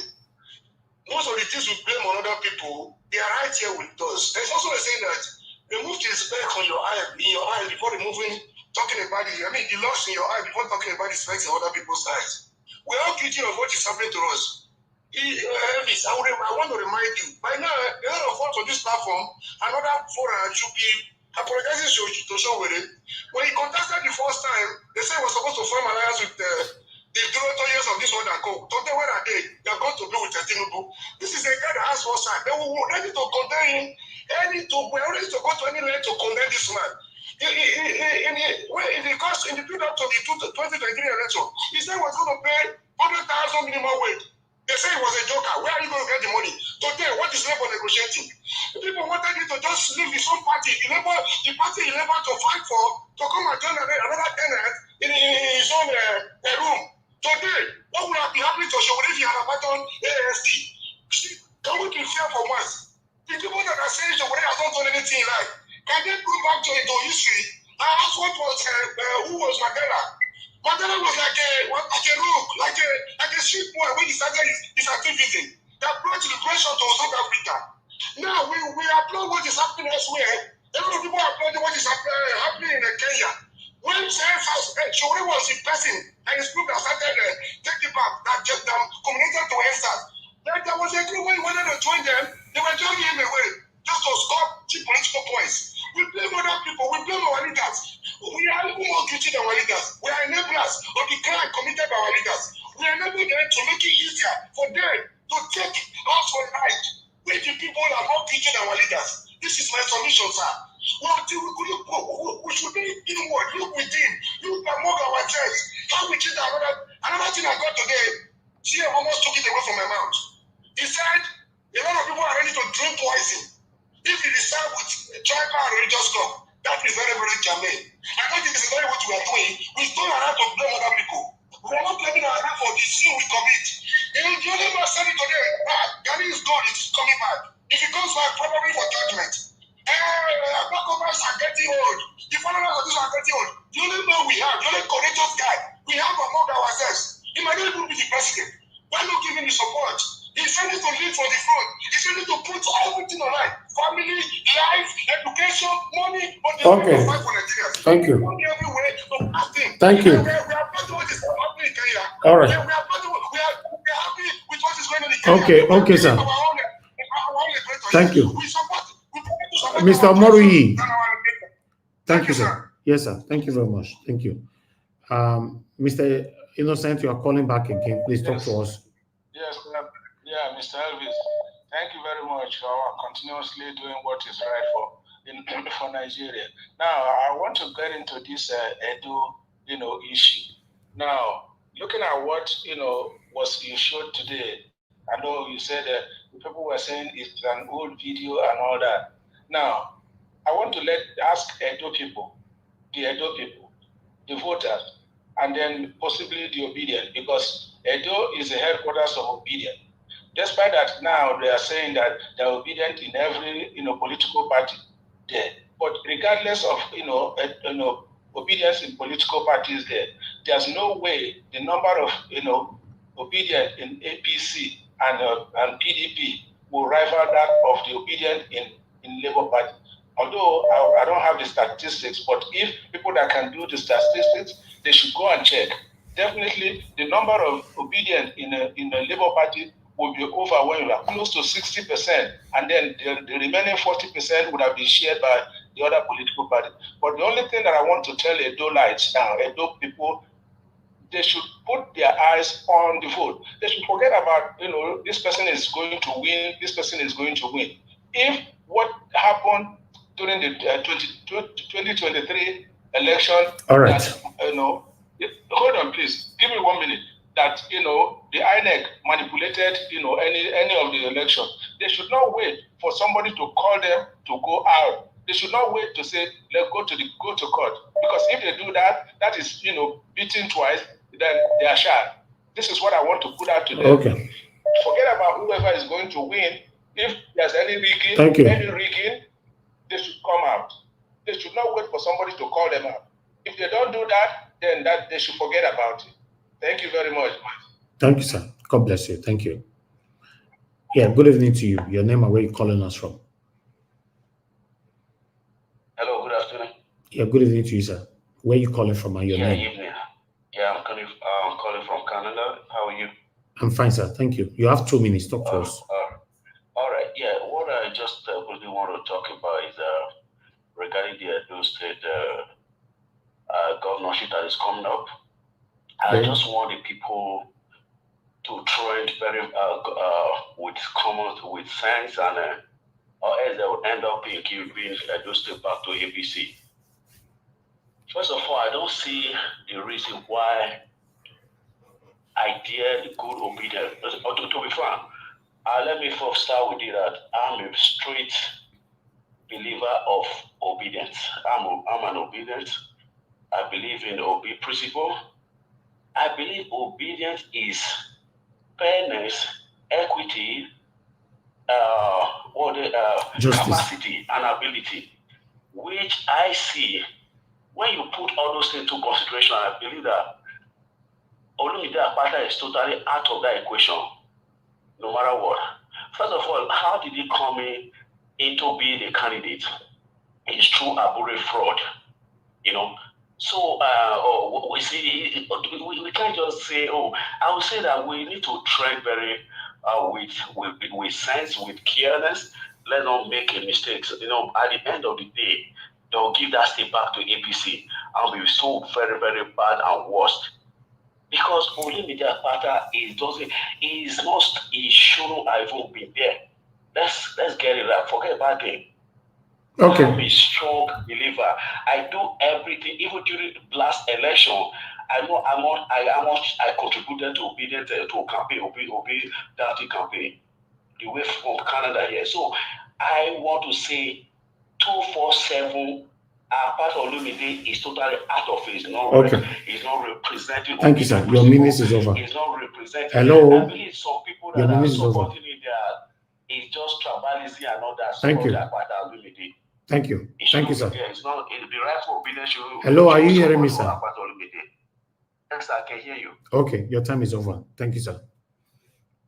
Thank you very much. Yes, sir. All right. Now, wow, the one I want to carry this call today may not understand. All right. Never finish.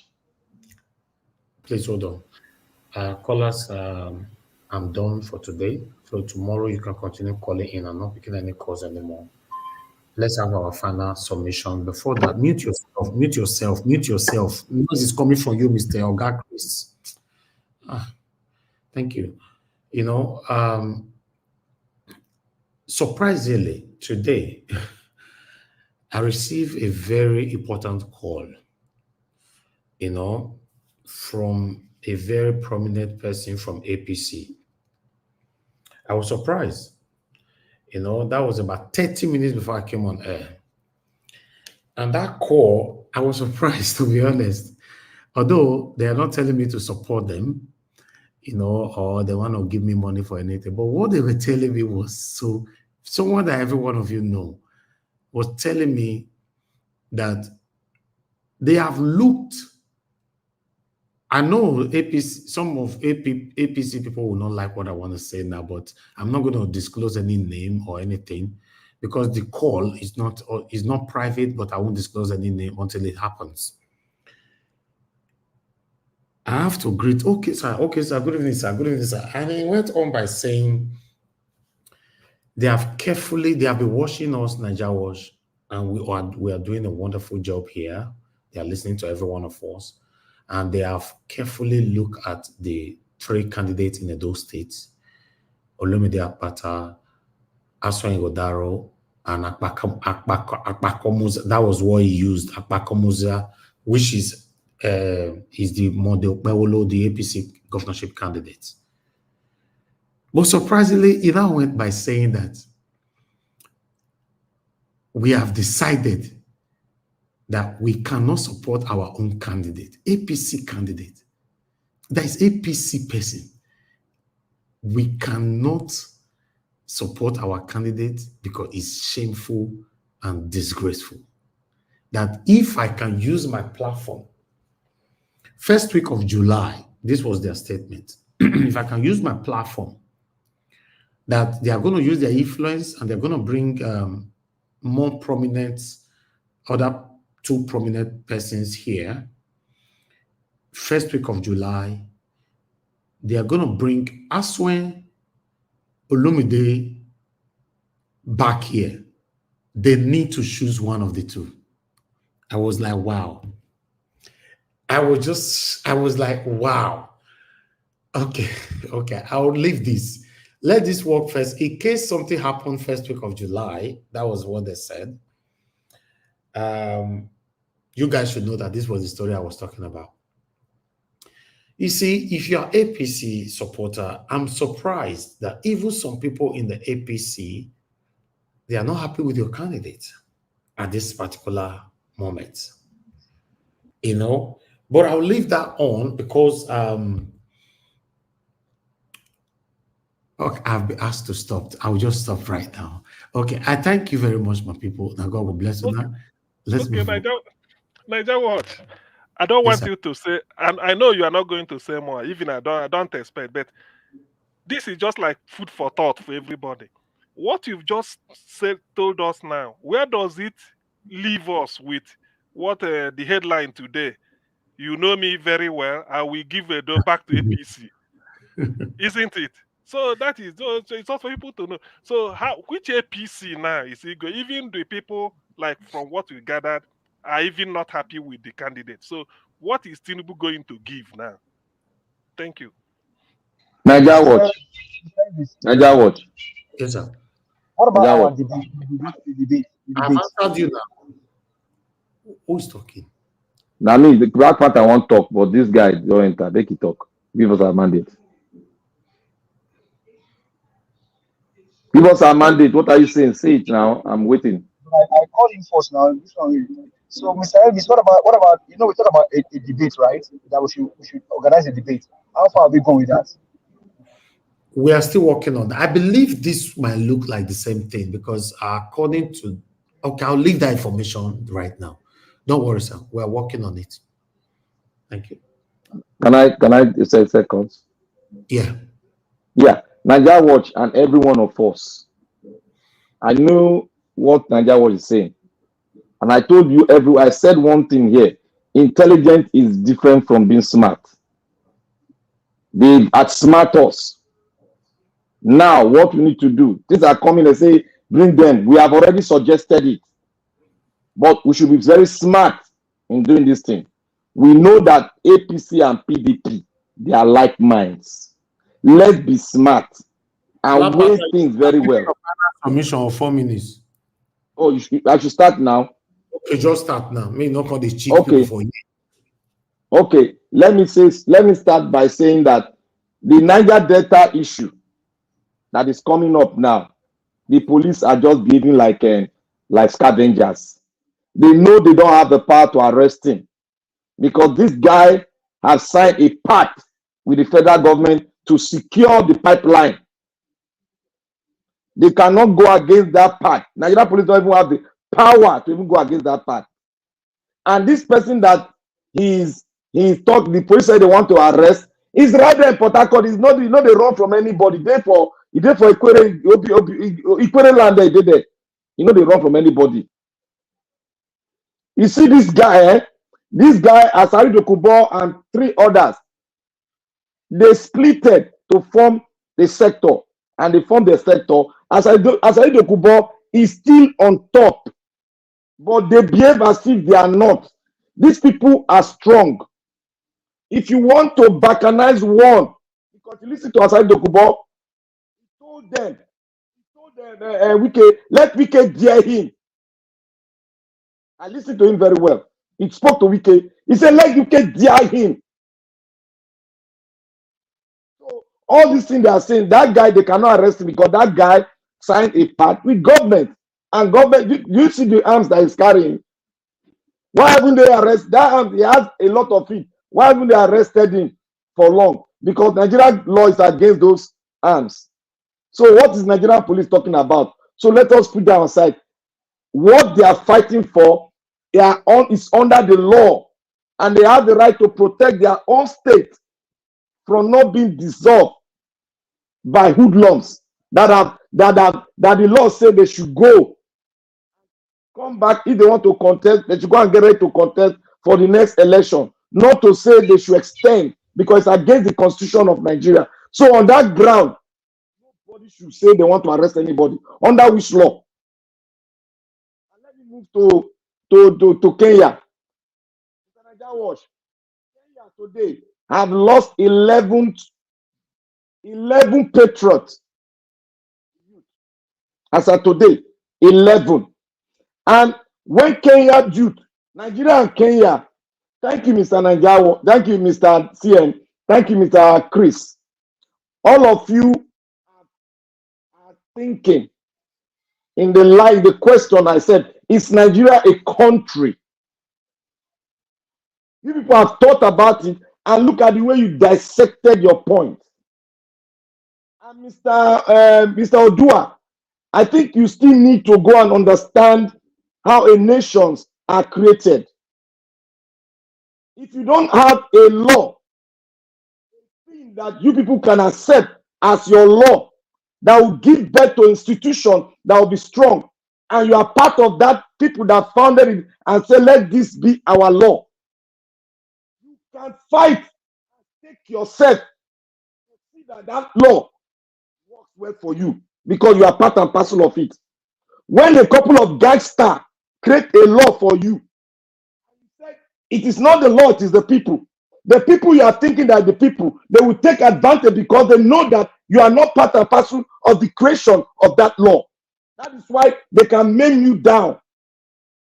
But in the case of Kenya, the police were very careful.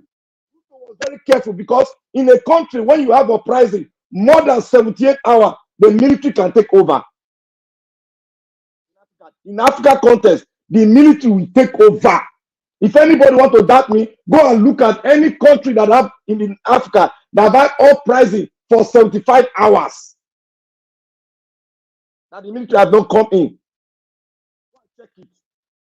That was why Ruto knew that the constitution was against him, and what Ruto wanted to do when Ruto traveled out, he came to World Bank. It was the case of $2.2 billion loan that he want to have access to.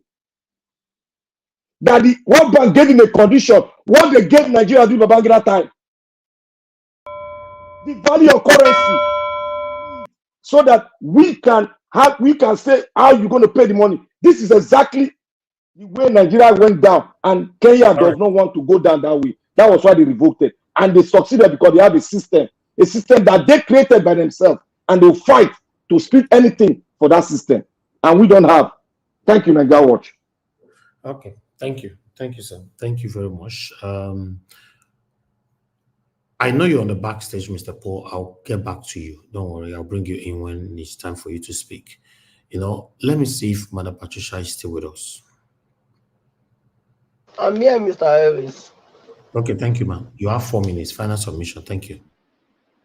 Okay, no, based on the information you just passed now regarding this, the debate coming up, I will also say that you should not fail to add the third person that came to this channel, which is the YPP guy, Mr. Paul Owokan Ukumbowa, because he came here, and I believe that was what you already said you were going to do, that you were going to bring these 3 candidates to this place so that they can debate. So even though if the APC have approached you, maybe one of the key members of APC have approached you that they want you to present these 2 people, I think you stand the right to tell them it's not just 2 but 3, because he's taking his time up. Mr. Owokan has taken his time also to come here to project himself as the next gubernatorial government candidate for the Edo state election. So I think I deem it fit for him also to be presented as one of the candidates. So that's on the side. Yeah. Madam Patricia, what you are saying, I totally agree with you. But the situation here now is that I don't like to be biased and I don't want to be biased. But the truth is that all of them that have been here, they are reaching out to me. Aswin Godao reached out to me all the time. Olumide Akpata reached out to me, which is the last person that we talked just about 48 hours ago. And, the other man also reached out to me about once or so. But Owoka, what is it called? Owoka, what's the other name? Kumbowa. Since he left, we don't know where he did. So should I be campaigning for him or reaching out to him, or is the one that's supposed to No, now they work now. This one where they work now. Please let him speak. Because I believe normally if you are looking for something, you should stretch your hand further. I don't charge them. If I charge you, that's a different thing. Then you can assume that, okay, Nigeria should do his duty, right? Because hold on now, because you paid me, you can just assume, okay, let him do his duty. I don't charge anybody for this. So I expect any candidate to go extra miles to do your own work. Reach out to me, regard me as a person. Then I'll also regard you. I don't know if that makes sense though. That's what I'm saying. Thank you, ma'am. I guess the guy that asked you to bring him up here is hearing, so that at least he can inform him, because I know that there was somebody that called many times to get you to to allow Owokan to come and talk to us in this platform. So I guess that very person is hearing what we are saying. Madam Patricia, do you know the funny part of it? Even both the guy, Owokan, none of them is nowhere to be found. To be honest, you are the one even doing the major job for Owokan, Okumbowa. The guy safe, I've never been to this platform since that day. You know what that means? You've never been here. We have not seen your shadow. So what are they putting in place to help this young man? For me, like I said, I don't mind helping people, but don't put the load on my head, because I'm not charging anybody. If any of them say they don't give me money privately, maybe they expose me. I don't do these things. Me say I don't need money, but it's not my thing. So I'm sorry, madam, with all due respect, I will focus on those that is reaching out to me for now. Thank you, ma'am. Okay, that's it's understanding. Yeah. Anyway, the Kenya situation again, I still want to believe that we saying here that Nigeria doesn't have a system, it doesn't have this or whatever, it's not the reason why the needful cannot be done. You see, because I believe that the oppression or the suffering is not selective. If we look at it that way, it's not selective, and it has never been selective. Even though if we want to claim that it is selective, it is not selective at all. So I believe that when the time comes, if they really mean to do it, they will do it. It doesn't matter um, how different, you know, people can be. But when they are feeling the same pain, they will come out in a united force to fight whoever is causing them that pain. So that's my belief. And let's wait till they start eating one another. Then they will not. Nobody will tell them that that difference. They think they are that different. They think they are. It's not what matters here. It's the collective suffering that they are suffering, and that some people have put them perpetually into, that they need to ward off and fight. So, and when that time comes, they will do the needful. The guy that came out from the ex-militant, yeah, I think it's right. Whatever they are doing, they should do it, because we need more people like that. We need them. I mean, they should fight for their people. You know, anybody that is fighting for their people, I think is a good thing. In a country where there is injustice, unfairness, inequality, you know, yes, people should agitate, because if my people are badly treated, why should I be happy seeing them every day suffering? I will come out and agitate as well. So it's right. And for Wike, if Wike know what is good for him, it's for him now to start building bridges. That is going back and apologizing and retracting, from his wrong step. You know, that's what I would advise him to do, because I don't think he will win this fight. He will never win it. So the best thing is just to let it die, so that it will be at peace. Rivers will be at peace. Everybody will be happy. All right. Thank you, Mr. Elvis, for the time. Thank you, man. God bless you, man. Thank you very much for your submission and your time with us. Okay, I will just go to Mr. Destiny. Mr. Destiny, your 4 minutes starts now. Then I'll come to Abdul Malik. 4 minutes. Thank you so much, Mr. Najawat, and I greet every one of us on this panel. Let me go to the man that called back, talking about Showore again. And the other one that said, I don't even understand. The same man, when he was the president, we call him imposter. Up till now, we are still calling him imposter. He finished, he went out to his country. So let's remove politics out of this issue now. If this man was imposter or whatever, since all this, nobody can even whisper to anybody that is imposter, and we did not know, we are still calling. This is how we always believe on one thing somebody will say. We don't even know. We did not even do our research. We don't care to know if it's true or not. We always believe on that issue. And he said we should not compare Chode and Peter Obi. I don't understand. All of us here, in short, I'm not among. Many of these people here believe that Peter Obi is innocent, is clean, nothing. And in your party, everybody is claiming that so people, they are corrupt. They did something in that party. Till today, you have never come out to condemn it. You even ask for audit. Nobody know what the audit come about. But this guy, when in his party, when something like this was coming out, he come out. Even I remember he went to Arise then to call this. I forgot this man's name again. Call him out that he collected money from Wike to do what he's doing in this party to make sure he destroy the party.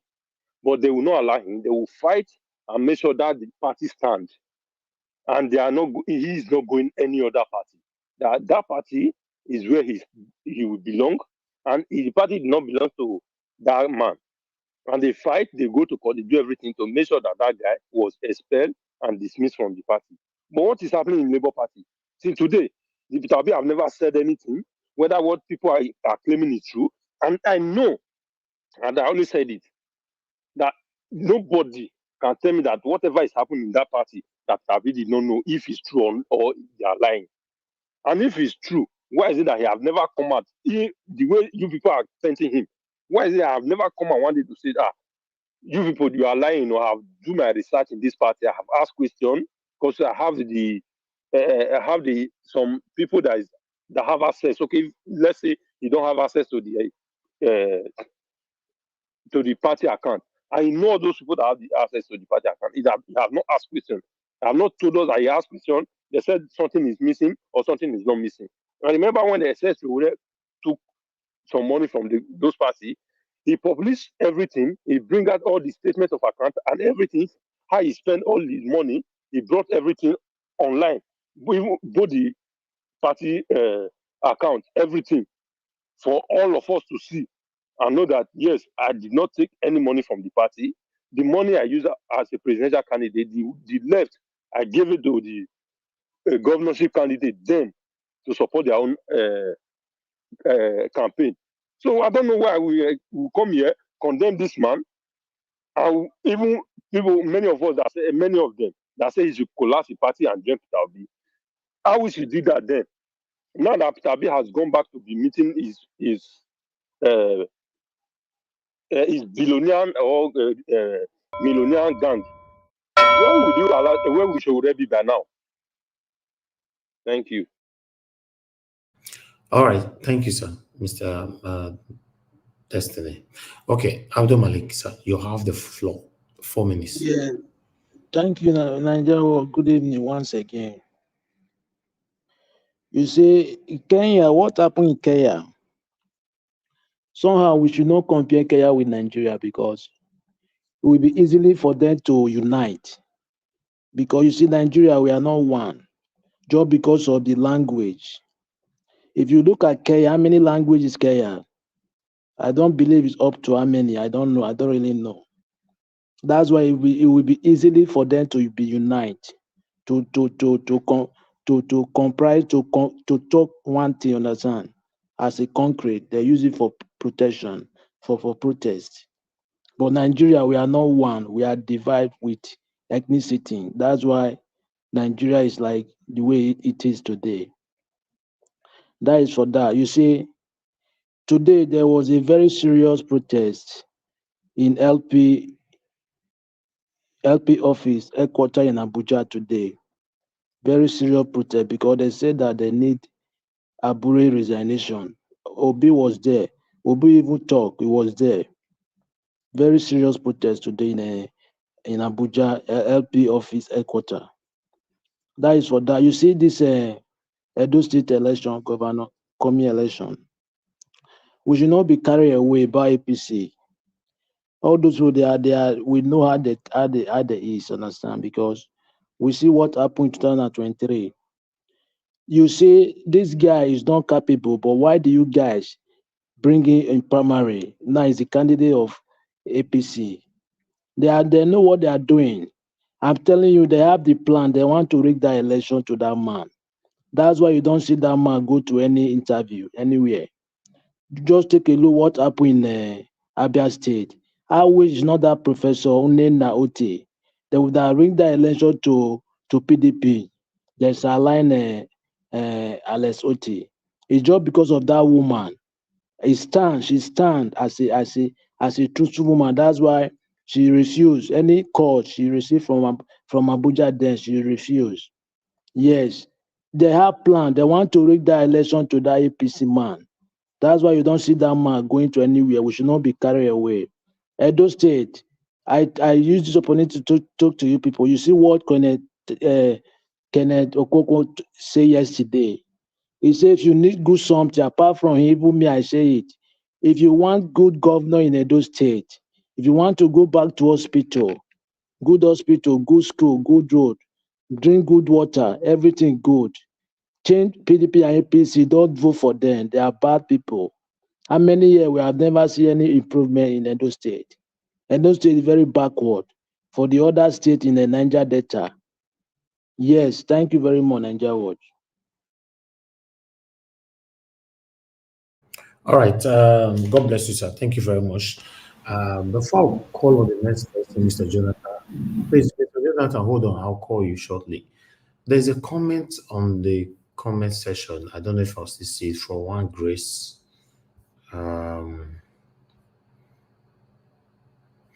Okay, I can't see.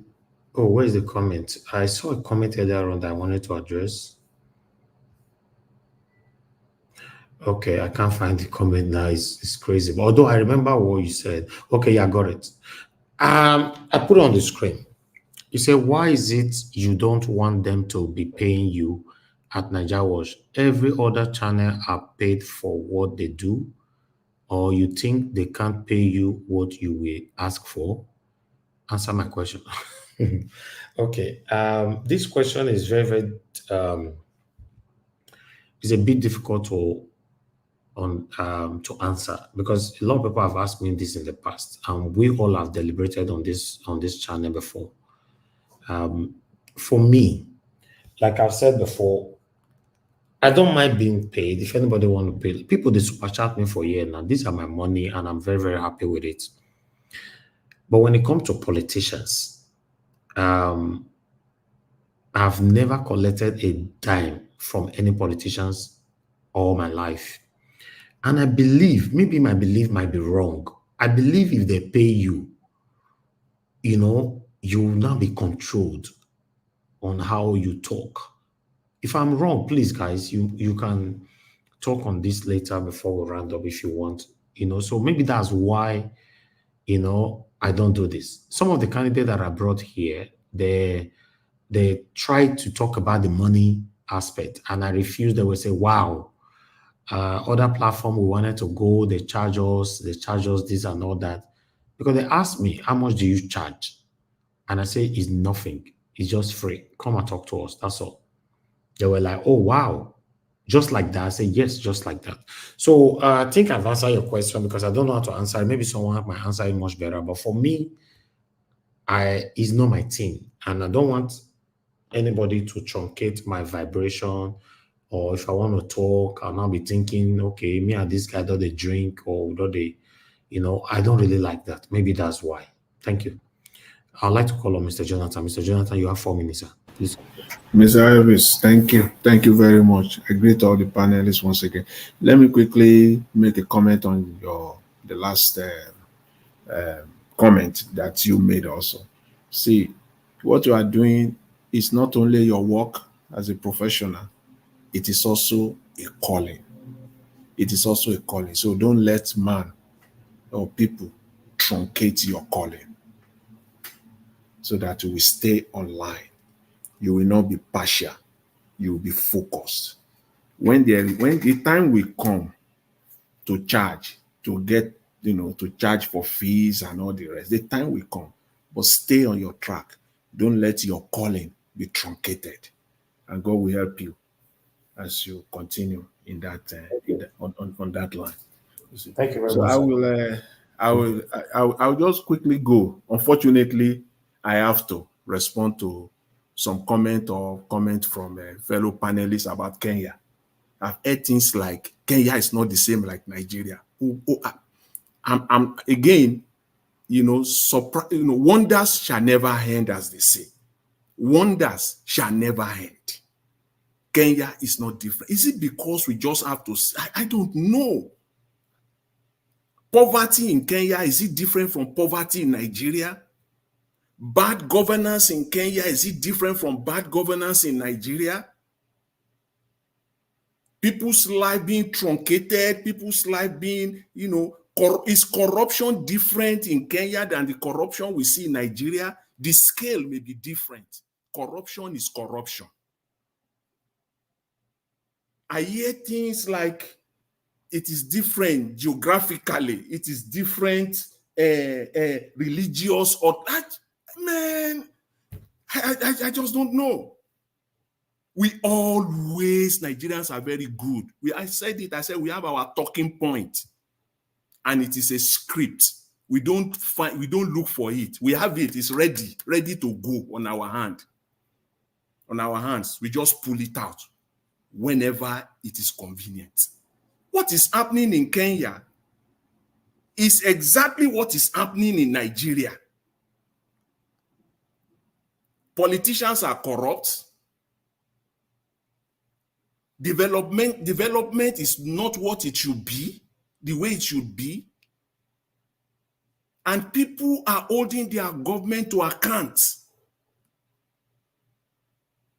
Are you telling me now in Kenya, if this bill, this their so-called finance bill, if they have handled it the way we want it to be handled, they should have just, go for dialogue. Ruto will have signed that bill yesterday, and it will all be over for them.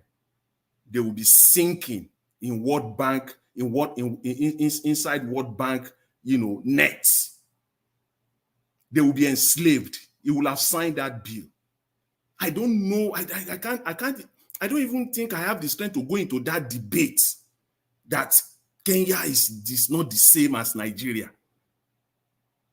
How do you want to handle it if government is not delivering? The only thing you go for dialogue is when you know that it is not your right that is being truncated upon. Not just your right, the right of your unborn children. Then you can talk about less dialogue. Even in the Western world, where we all live, most of us live, my people, Nigeria, especially those of us in the diaspora, the only reason why you don't see them out there protesting, most of the time fighting, is because the system works. In United States, for example, as a case study, they will use the judiciary. They will make sure that they use the system to the last resort because it works. And if it doesn't work, we know what they do. They do the same thing they are doing in Kenya. Which system do you want to first of all apply in Nigeria? Please tell me, which judiciary do you want to apply? Who do you want to take to court in Nigeria? Please, somebody will have to come and tell me that. All right. Mr. Elvis, I will leave it at that. I thank everyone. Thanks very much. That was wonderful. Mr. Elvis. No, please, you don't have to talk now. I'm going to move on now, Black Panther. 10 seconds. Go ahead. Mr. Jonathan just spoke against the people that said it is not Nigeria and Kenya is not the same. And you now spoke again and now landed that it is the system.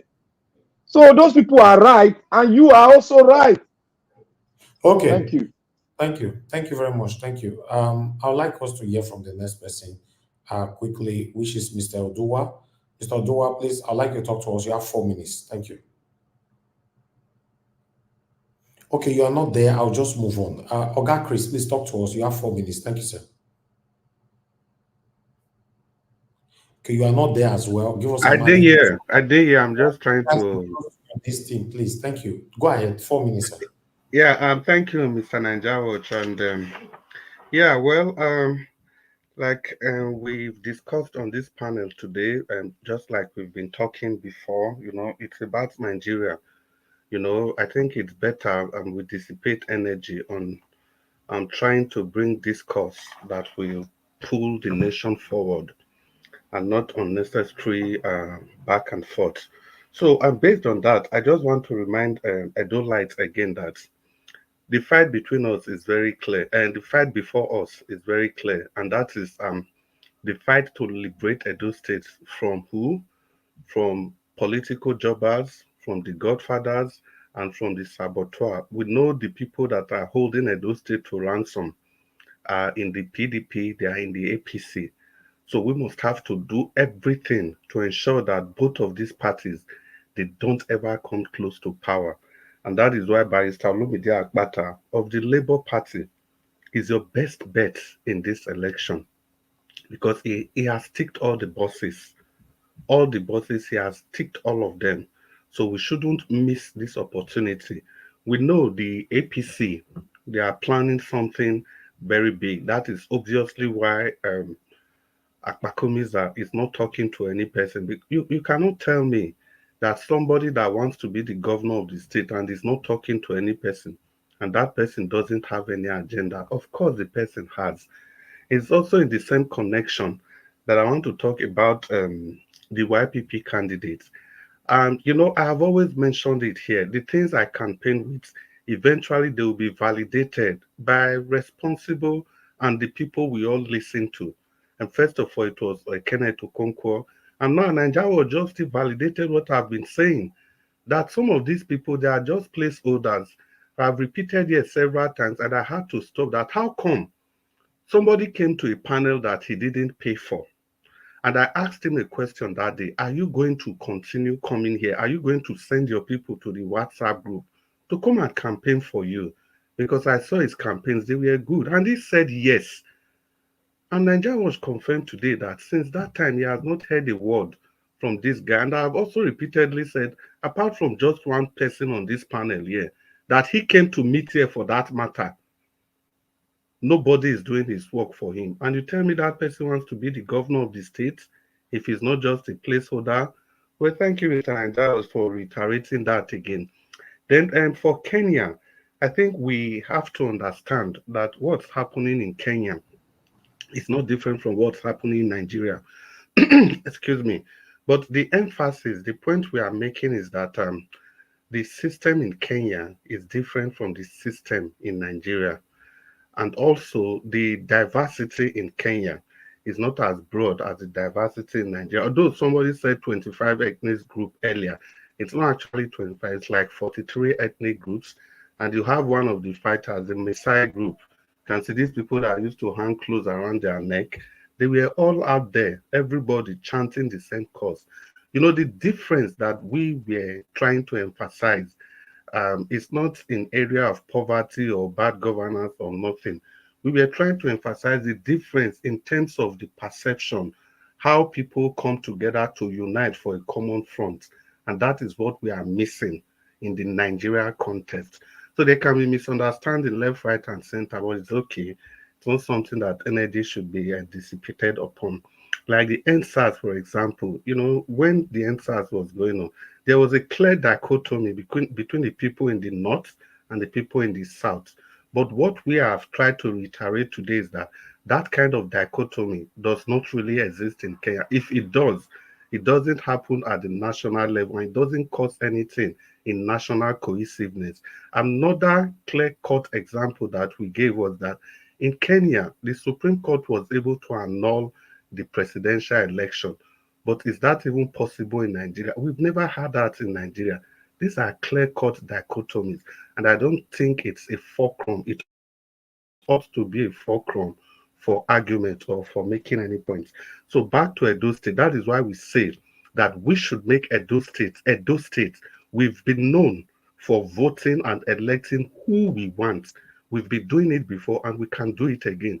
No matter the antics, no matter the shenanigans of Tinubu, we are going to beat them to the game. Like I said, it's only Edo State, before it is a state or a federation, that we got election results the same day as the day we conducted that vote. And that was the Obaseki's second 10th election. So we are known for voting for what we want.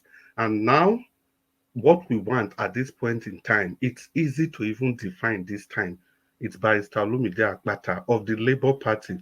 He has the credentials all lined up, not on promises, no, but on concrete achievements. The things he has done before, he has presented this, and he said he's going to do them again. I'll just round up by saying thank you, Mr. Nanjawaj, and Madam Patricia, I wish you quick recovery. I can see your voice is still heavy. Good evening, Nigerians. All right, thank you. Give us some mandates. You have noise on your background. Anyway, go ahead. Give us your 4 minutes final let Mr. Fish use my time. Let Mr. Fish use my time. He don't talk finish. Okay, that's fine. Thank you. It's okay. Thank you, sir. It's use my time. Yeah, well, thank you, Mr. Give us our mandate. I consider it as a privilege, I'm humbled by that offer. And Mr. Njawaj, thank you for allowing me to actually use the time to speak. Well, Edo Lights, thank you. Mr. Elvis, Mr. Elvis. Yes, sir. I hope you'll be magnanimous enough in subsequent broadcasts to permit that also when somebody allot their time to somebody else. Yes, sure. Please. Okay. Thank you. Because I've allotted my time many times, and you say no. Yeah, Mr. Elvis will say no. Now somebody is going to get 8 minutes straight. Okay, but that's fine. When it gets to that, I'll do that. Once in a while, we allow things that is not allowed. So it will be twice a why now? Go ahead, Mr. Chris. Thank you, sir. Okay, thank you very much. And so I will use this opportunity to and wish Madam Patricia a happy recovery properly, because then I was just in a hurry. Like I said, I can hear your voice is still kind of heavy. And thank you. Despite everything, you still find the time to come here. Now, back to business. You see, Edo Lights, let's get this clear. We don't have any option other than to get it right. For example, I have tried to explain to all of us here that increasing the IGR is not just by increasing what you collect from people. Who are you taxing? The downtrodden people littered all over the states. Those are the people you are taxing to raise the IGR. Now, if you finish doing this, you raise the IGR. These people, they are not direct beneficiary of the IGRs that you are generating. For example, apart from the public servants, tell me how many private individuals, other people that are paying tax, that are captured in any form of insurance in the states. Is it the health insurance? The answer is zero. Now, Barrister Olumide Akpata of the Labour Party has produced a pathway to ensure that everybody in the states, irrespective of where you are located in the states, there's a blueprint to capture everybody. If I say everybody, I mean everybody in the health insurance scheme. By this arrangement, it will not matter how much they charge at the hospital any longer. It will not matter. So even if it is a private public partnership, it wouldn't matter, because there's an arrangement system in place, just like the one they have in the NHS in the UK. Because once you live there, you are a resident there. It's just now they have introduced some service, yearly service charge. Before, it used to be completely free. So it's a kind of system that Barrister Olumide Akpata wants to build for Edo Lights. And the reason we are not just taking this as a common promise is because he has done it before. Now, Barrister Okonkwo confirmed to us yesterday again, based on what we've been saying here, that this man got to the NBA. He didn't bother to increase the fund. An association that was struggling. He said, whatever you are paying here, we are going to use whatever you are paying as dues, and we will still save money. And when this man was leaving, he left with 1.5 billion. Over 1.5 billion. So imagine this kind of a man is able to come into a place like Edo State, where you have resources, untapped, unharnessed resources littering everywhere. Is it in human capital development? Is it in entertainment industry? Yesterday I talked about Rema. We also forget that Davido is our in-law. It's our in-law also from Edo State, and we have many of them. Is it the very dark man? So Barrister Olumide Akpata, he promised to harness all these resources together to benefit Edo Lights. So good evening, everybody, and thank you again, Mr. Nanjawat, and give us our mandate. Thank you so much. All right, thank you. Thank you very much. I appreciate you, sir. Thank you. Okay, before I call on Mr. Oduwa, let me quickly respond to firstly, I appreciate Mr. Jonathan for your response to that question earlier on from Grace, over why you don't charge people to come to your platform. But there's another one that draw my attention to now, which is saying, please hold on, guys. Let me quickly go there. I put on the screen earlier on, but I'm looking for it now. Okay, they pay you for Nigeria Watch doesn't mean you are working for them, because they work. They work you money, and you need the money to run it. Okay. I'll just quickly.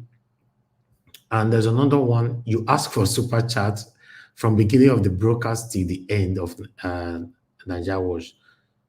something you get one or two, and you bring millionaires to your channel all the time, and you do it for free. Stop it. Okay. I think I've addressed this already. I don't know. To be honest, I don't know what to say about this. To be honest, I'll just let that. I don't know what to say about it. See, Niger Watch. The thing is this: people will look at it. Okay, well, if you charge them money, of course they are going to pay. But mind you, it's non-business. They can go and say anything about you. No, have this in mind. They can, now you don't charge money, so they can easily, even if whatever it happens, they say you did it free, just your own service to Edo State.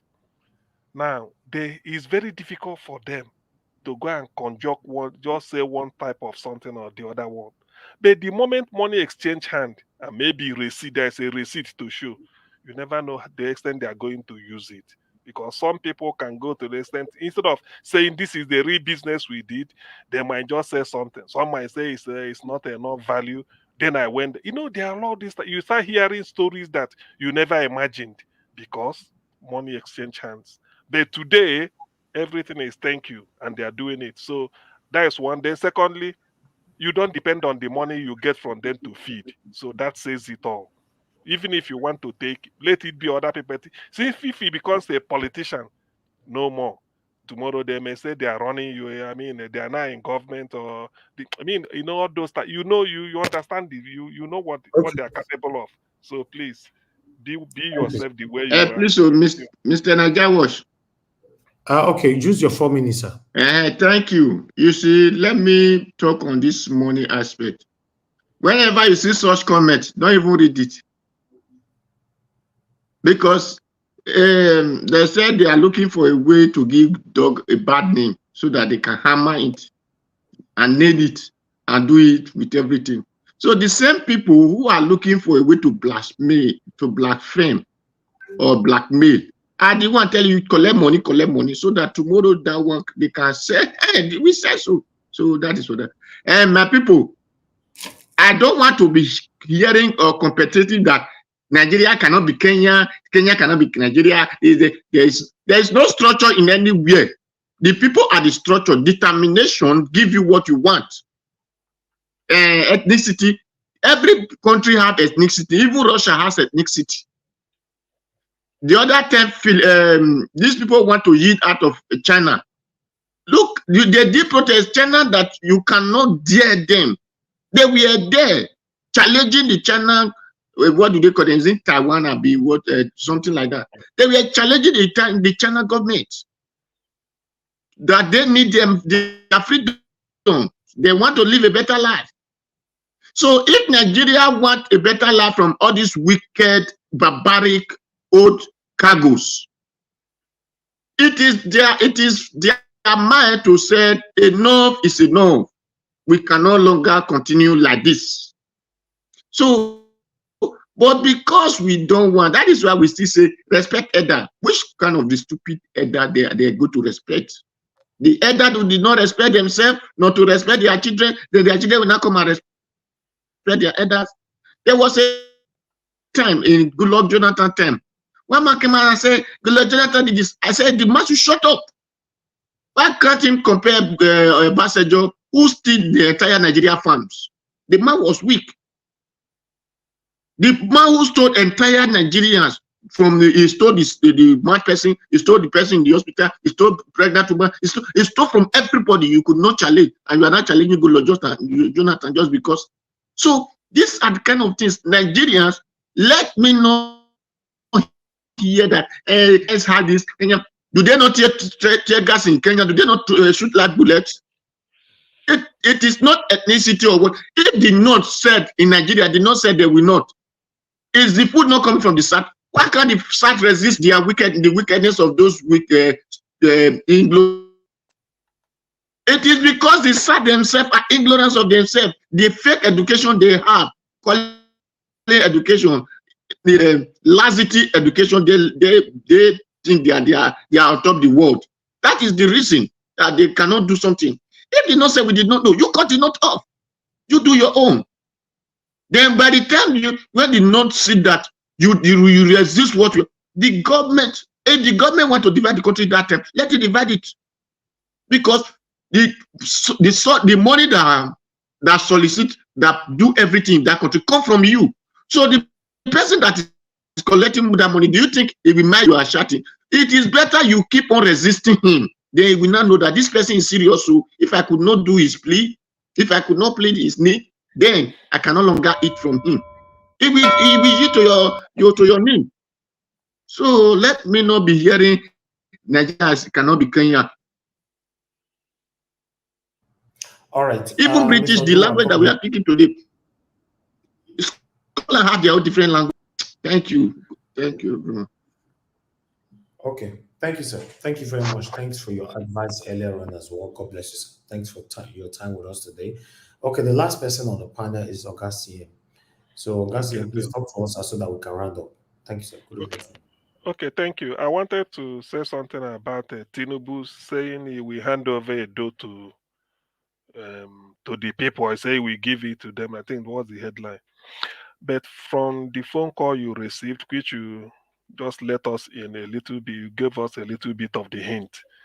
It appears that, to me, on the strength of that, it appears that the APC party in Edo State is even not even sure of themselves. Short of withdrawal, maybe they should have said we withdraw our party or we don't want to participate. So that then contradicts what the president is trying to say, that he will hand over. Who are you? When? So this has shown that their party to APC is quite apparent. Of course, they are not commanding, from our own observation, limited observation here. The chap APC, he did not turn up, unlike other parties. He did not come here for conversation, and we haven't seen much about him, or much of him anyway, in the social media anywhere.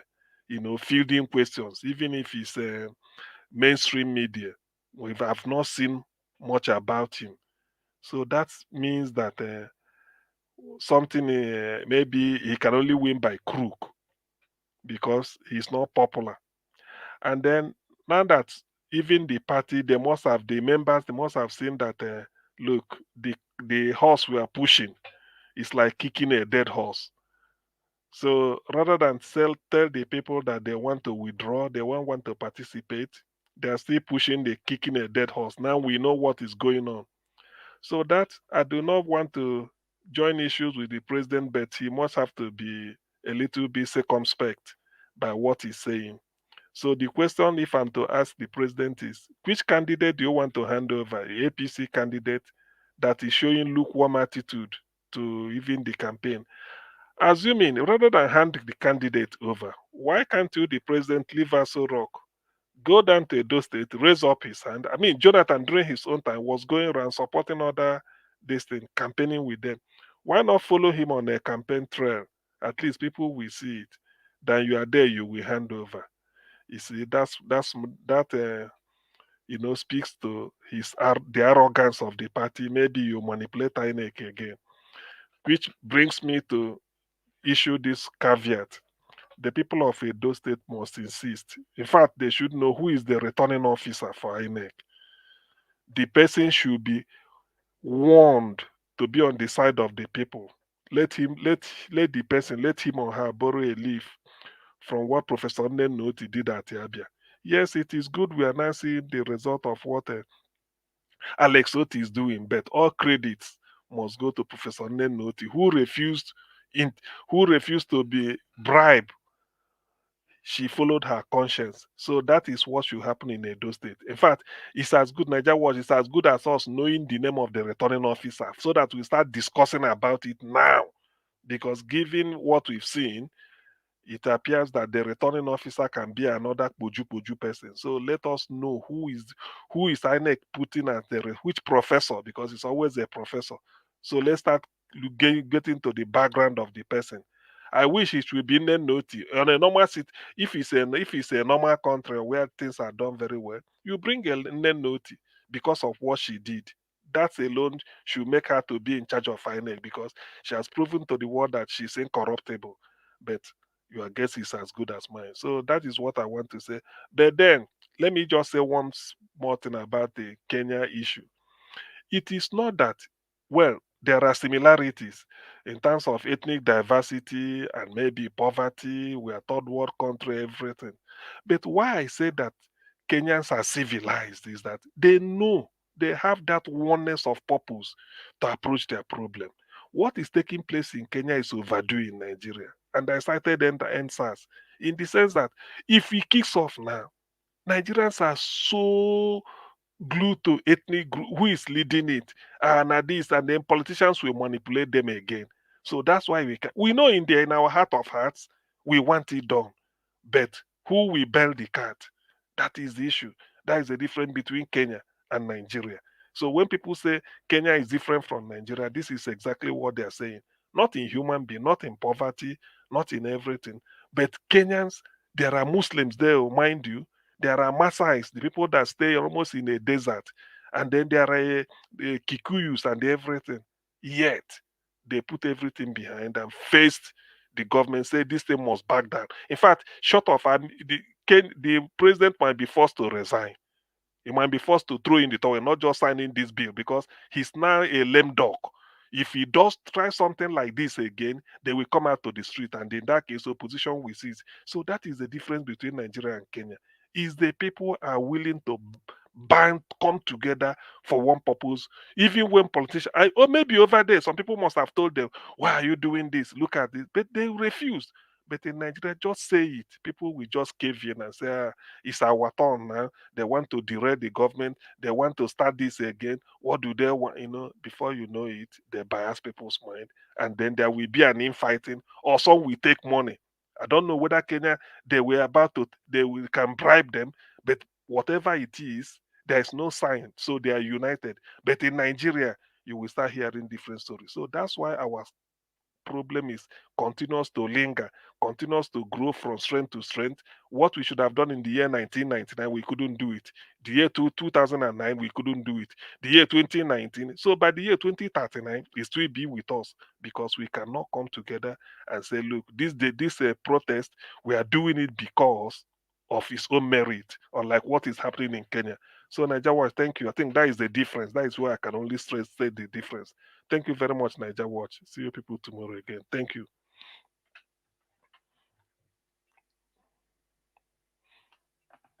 Okay, be like say Niger Watch no day. Who? Oh, that's him.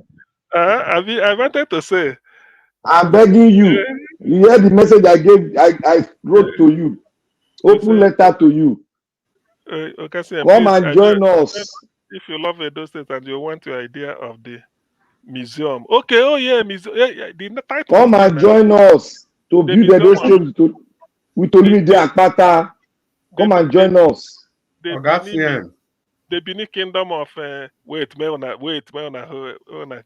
Benin Kingdom Museum of Ancient. Yes. We are related with our elders, but you must join us to put a new move. You must join us to bring a new Edo State by coming along with us with Olumide Akpata. We are getting the feelers from the field, and they are telling you the message. Olumide Akpata is top on the list. Come and join us. We need a new league so that we'll make Edo State great. Join us. I think two of them are coming here. I think two of them. We can't afford. We can't afford PDP or APC. That is clear. We can't afford it. It's party issue. We can't afford it. We need a new league. If the YPP man will come here, we ask, so let it be. We need a new league in Edo State. But since the feelers we are getting is not forthcoming, and the word that has been spoken, and you all know how Nigeria politics is, there are many surrogates coming up to become something, but they don't have the financial capacity to really go ahead, go to all the local government to campaign. Therefore, let's allow Olumide Akpata to come in. Then we start building from there. If we find him not meeting our what we needed, we can take him off. but we need to start from a new political platform in Edo State. All right. Thank you, Augustine. Thank you, sir. Thank you, everyone. I appreciate you all. We have come to the end of the broadcast. It's been another long session, 5 hours. I appreciate you all, my people. Every one of you that came into the channel today, to the now, oh God, not be the talk, you the talk since Black Panther. Eh? No, I want to give you one information. You see the sniper where it take all those people down from that government house where they enter, they burn. Those you they capture the guy. If you see what they did with him, you will cry. Send it to me on the WhatsApp, please. If you okay, I'll send it. Thank you, sir. All right. Thank you very much, my people. Now God bless you. Now I appreciate you all once again. Those of you that came to the panel today, as usual, I want to say I'm grateful for putting your voice out there. Your voices are going far. Everyone that called into the show today, we actually received a lot of calls today. I want to thank every one of you that called in. God bless you all, my people. Thank you very much. Thank you so much, Mr. Jonathan Kisley. God bless you, sir. Mr. Destiny, Oga CM, it's good to have you on the show today. Thank you, Oga Chris. Thank you very much. Thank you, my brother Black Panther, Mr. Oduwa, and my brother Give Us a Mandate. And those of you that came that already left, Mother Patricia, thank you very much. I appreciate you all. Mr. Paul, you were on the backstage, but you couldn't wait. Yeah, that's how it is. Please always understand with us. It's not easy to take someone else's slot and give it to you. I appreciate you, sir. Thanks for coming in. So don't worry, next time you can speak. I would like to appreciate those of you that supported the channel today. 3 of you supported the channel today. Started with Adelaja Ogombi. Thank you very much, sir, for all you do. Thank you, Stephanie Ojek, once again. Thank you, Peter Ife. God bless you all. Then, my people right there on the comment section, start with Mother of all Mommy Diaspora. Thank you very much, Mommy, for all you do. I appreciate you always. Thank you very much, Mother Iris Finance, Mother Martina Obasi TV, Mr. Abo Azi. God bless you all. Thank you very much. And then we have Patience Demodia. Thank you very much, man. I appreciate you. Thanks for your advice earlier on. Thank you, Peggy Modi. Thank you very much, man, for all you do. I saw your advice. I'm grateful. Got Chris once again. Thank you, sir. Thank you very much, everyone right there. Thank you. Nat, I can see you. Thank you very much. Sendam, I can see you as well. Thank you. Sonny Best, thank you very much for joining us today. Thank you, Madam Stella Masavedo. Thank you. Thank you, my people. Now, yeah, we'll draw the curtain. It's been a long day. Let's go have some rest so we can continue from where we stop tomorrow again, 6 p.m. Endeavor to join us every day. We are here every day, 365 days in a year. By God's grace, we are here. Join us. Put your voice out there. Put your contribution out there. They are listening. Yes, they are listening. Help us to share, like. Before you go, if you don't see the never press on the like button, just do that now so that our voices can go far. And subscribe to our channel, hit the notification bell to be notified whenever we are here. Make we talk come together, always, as usual. And God, bless you, my people. We've come to the end of the broadcast. I'll see you guys again tomorrow, by God's grace, 6 p.m., so that we can continue from where we stopped, like I said earlier on. Take care, good night, and bye for now.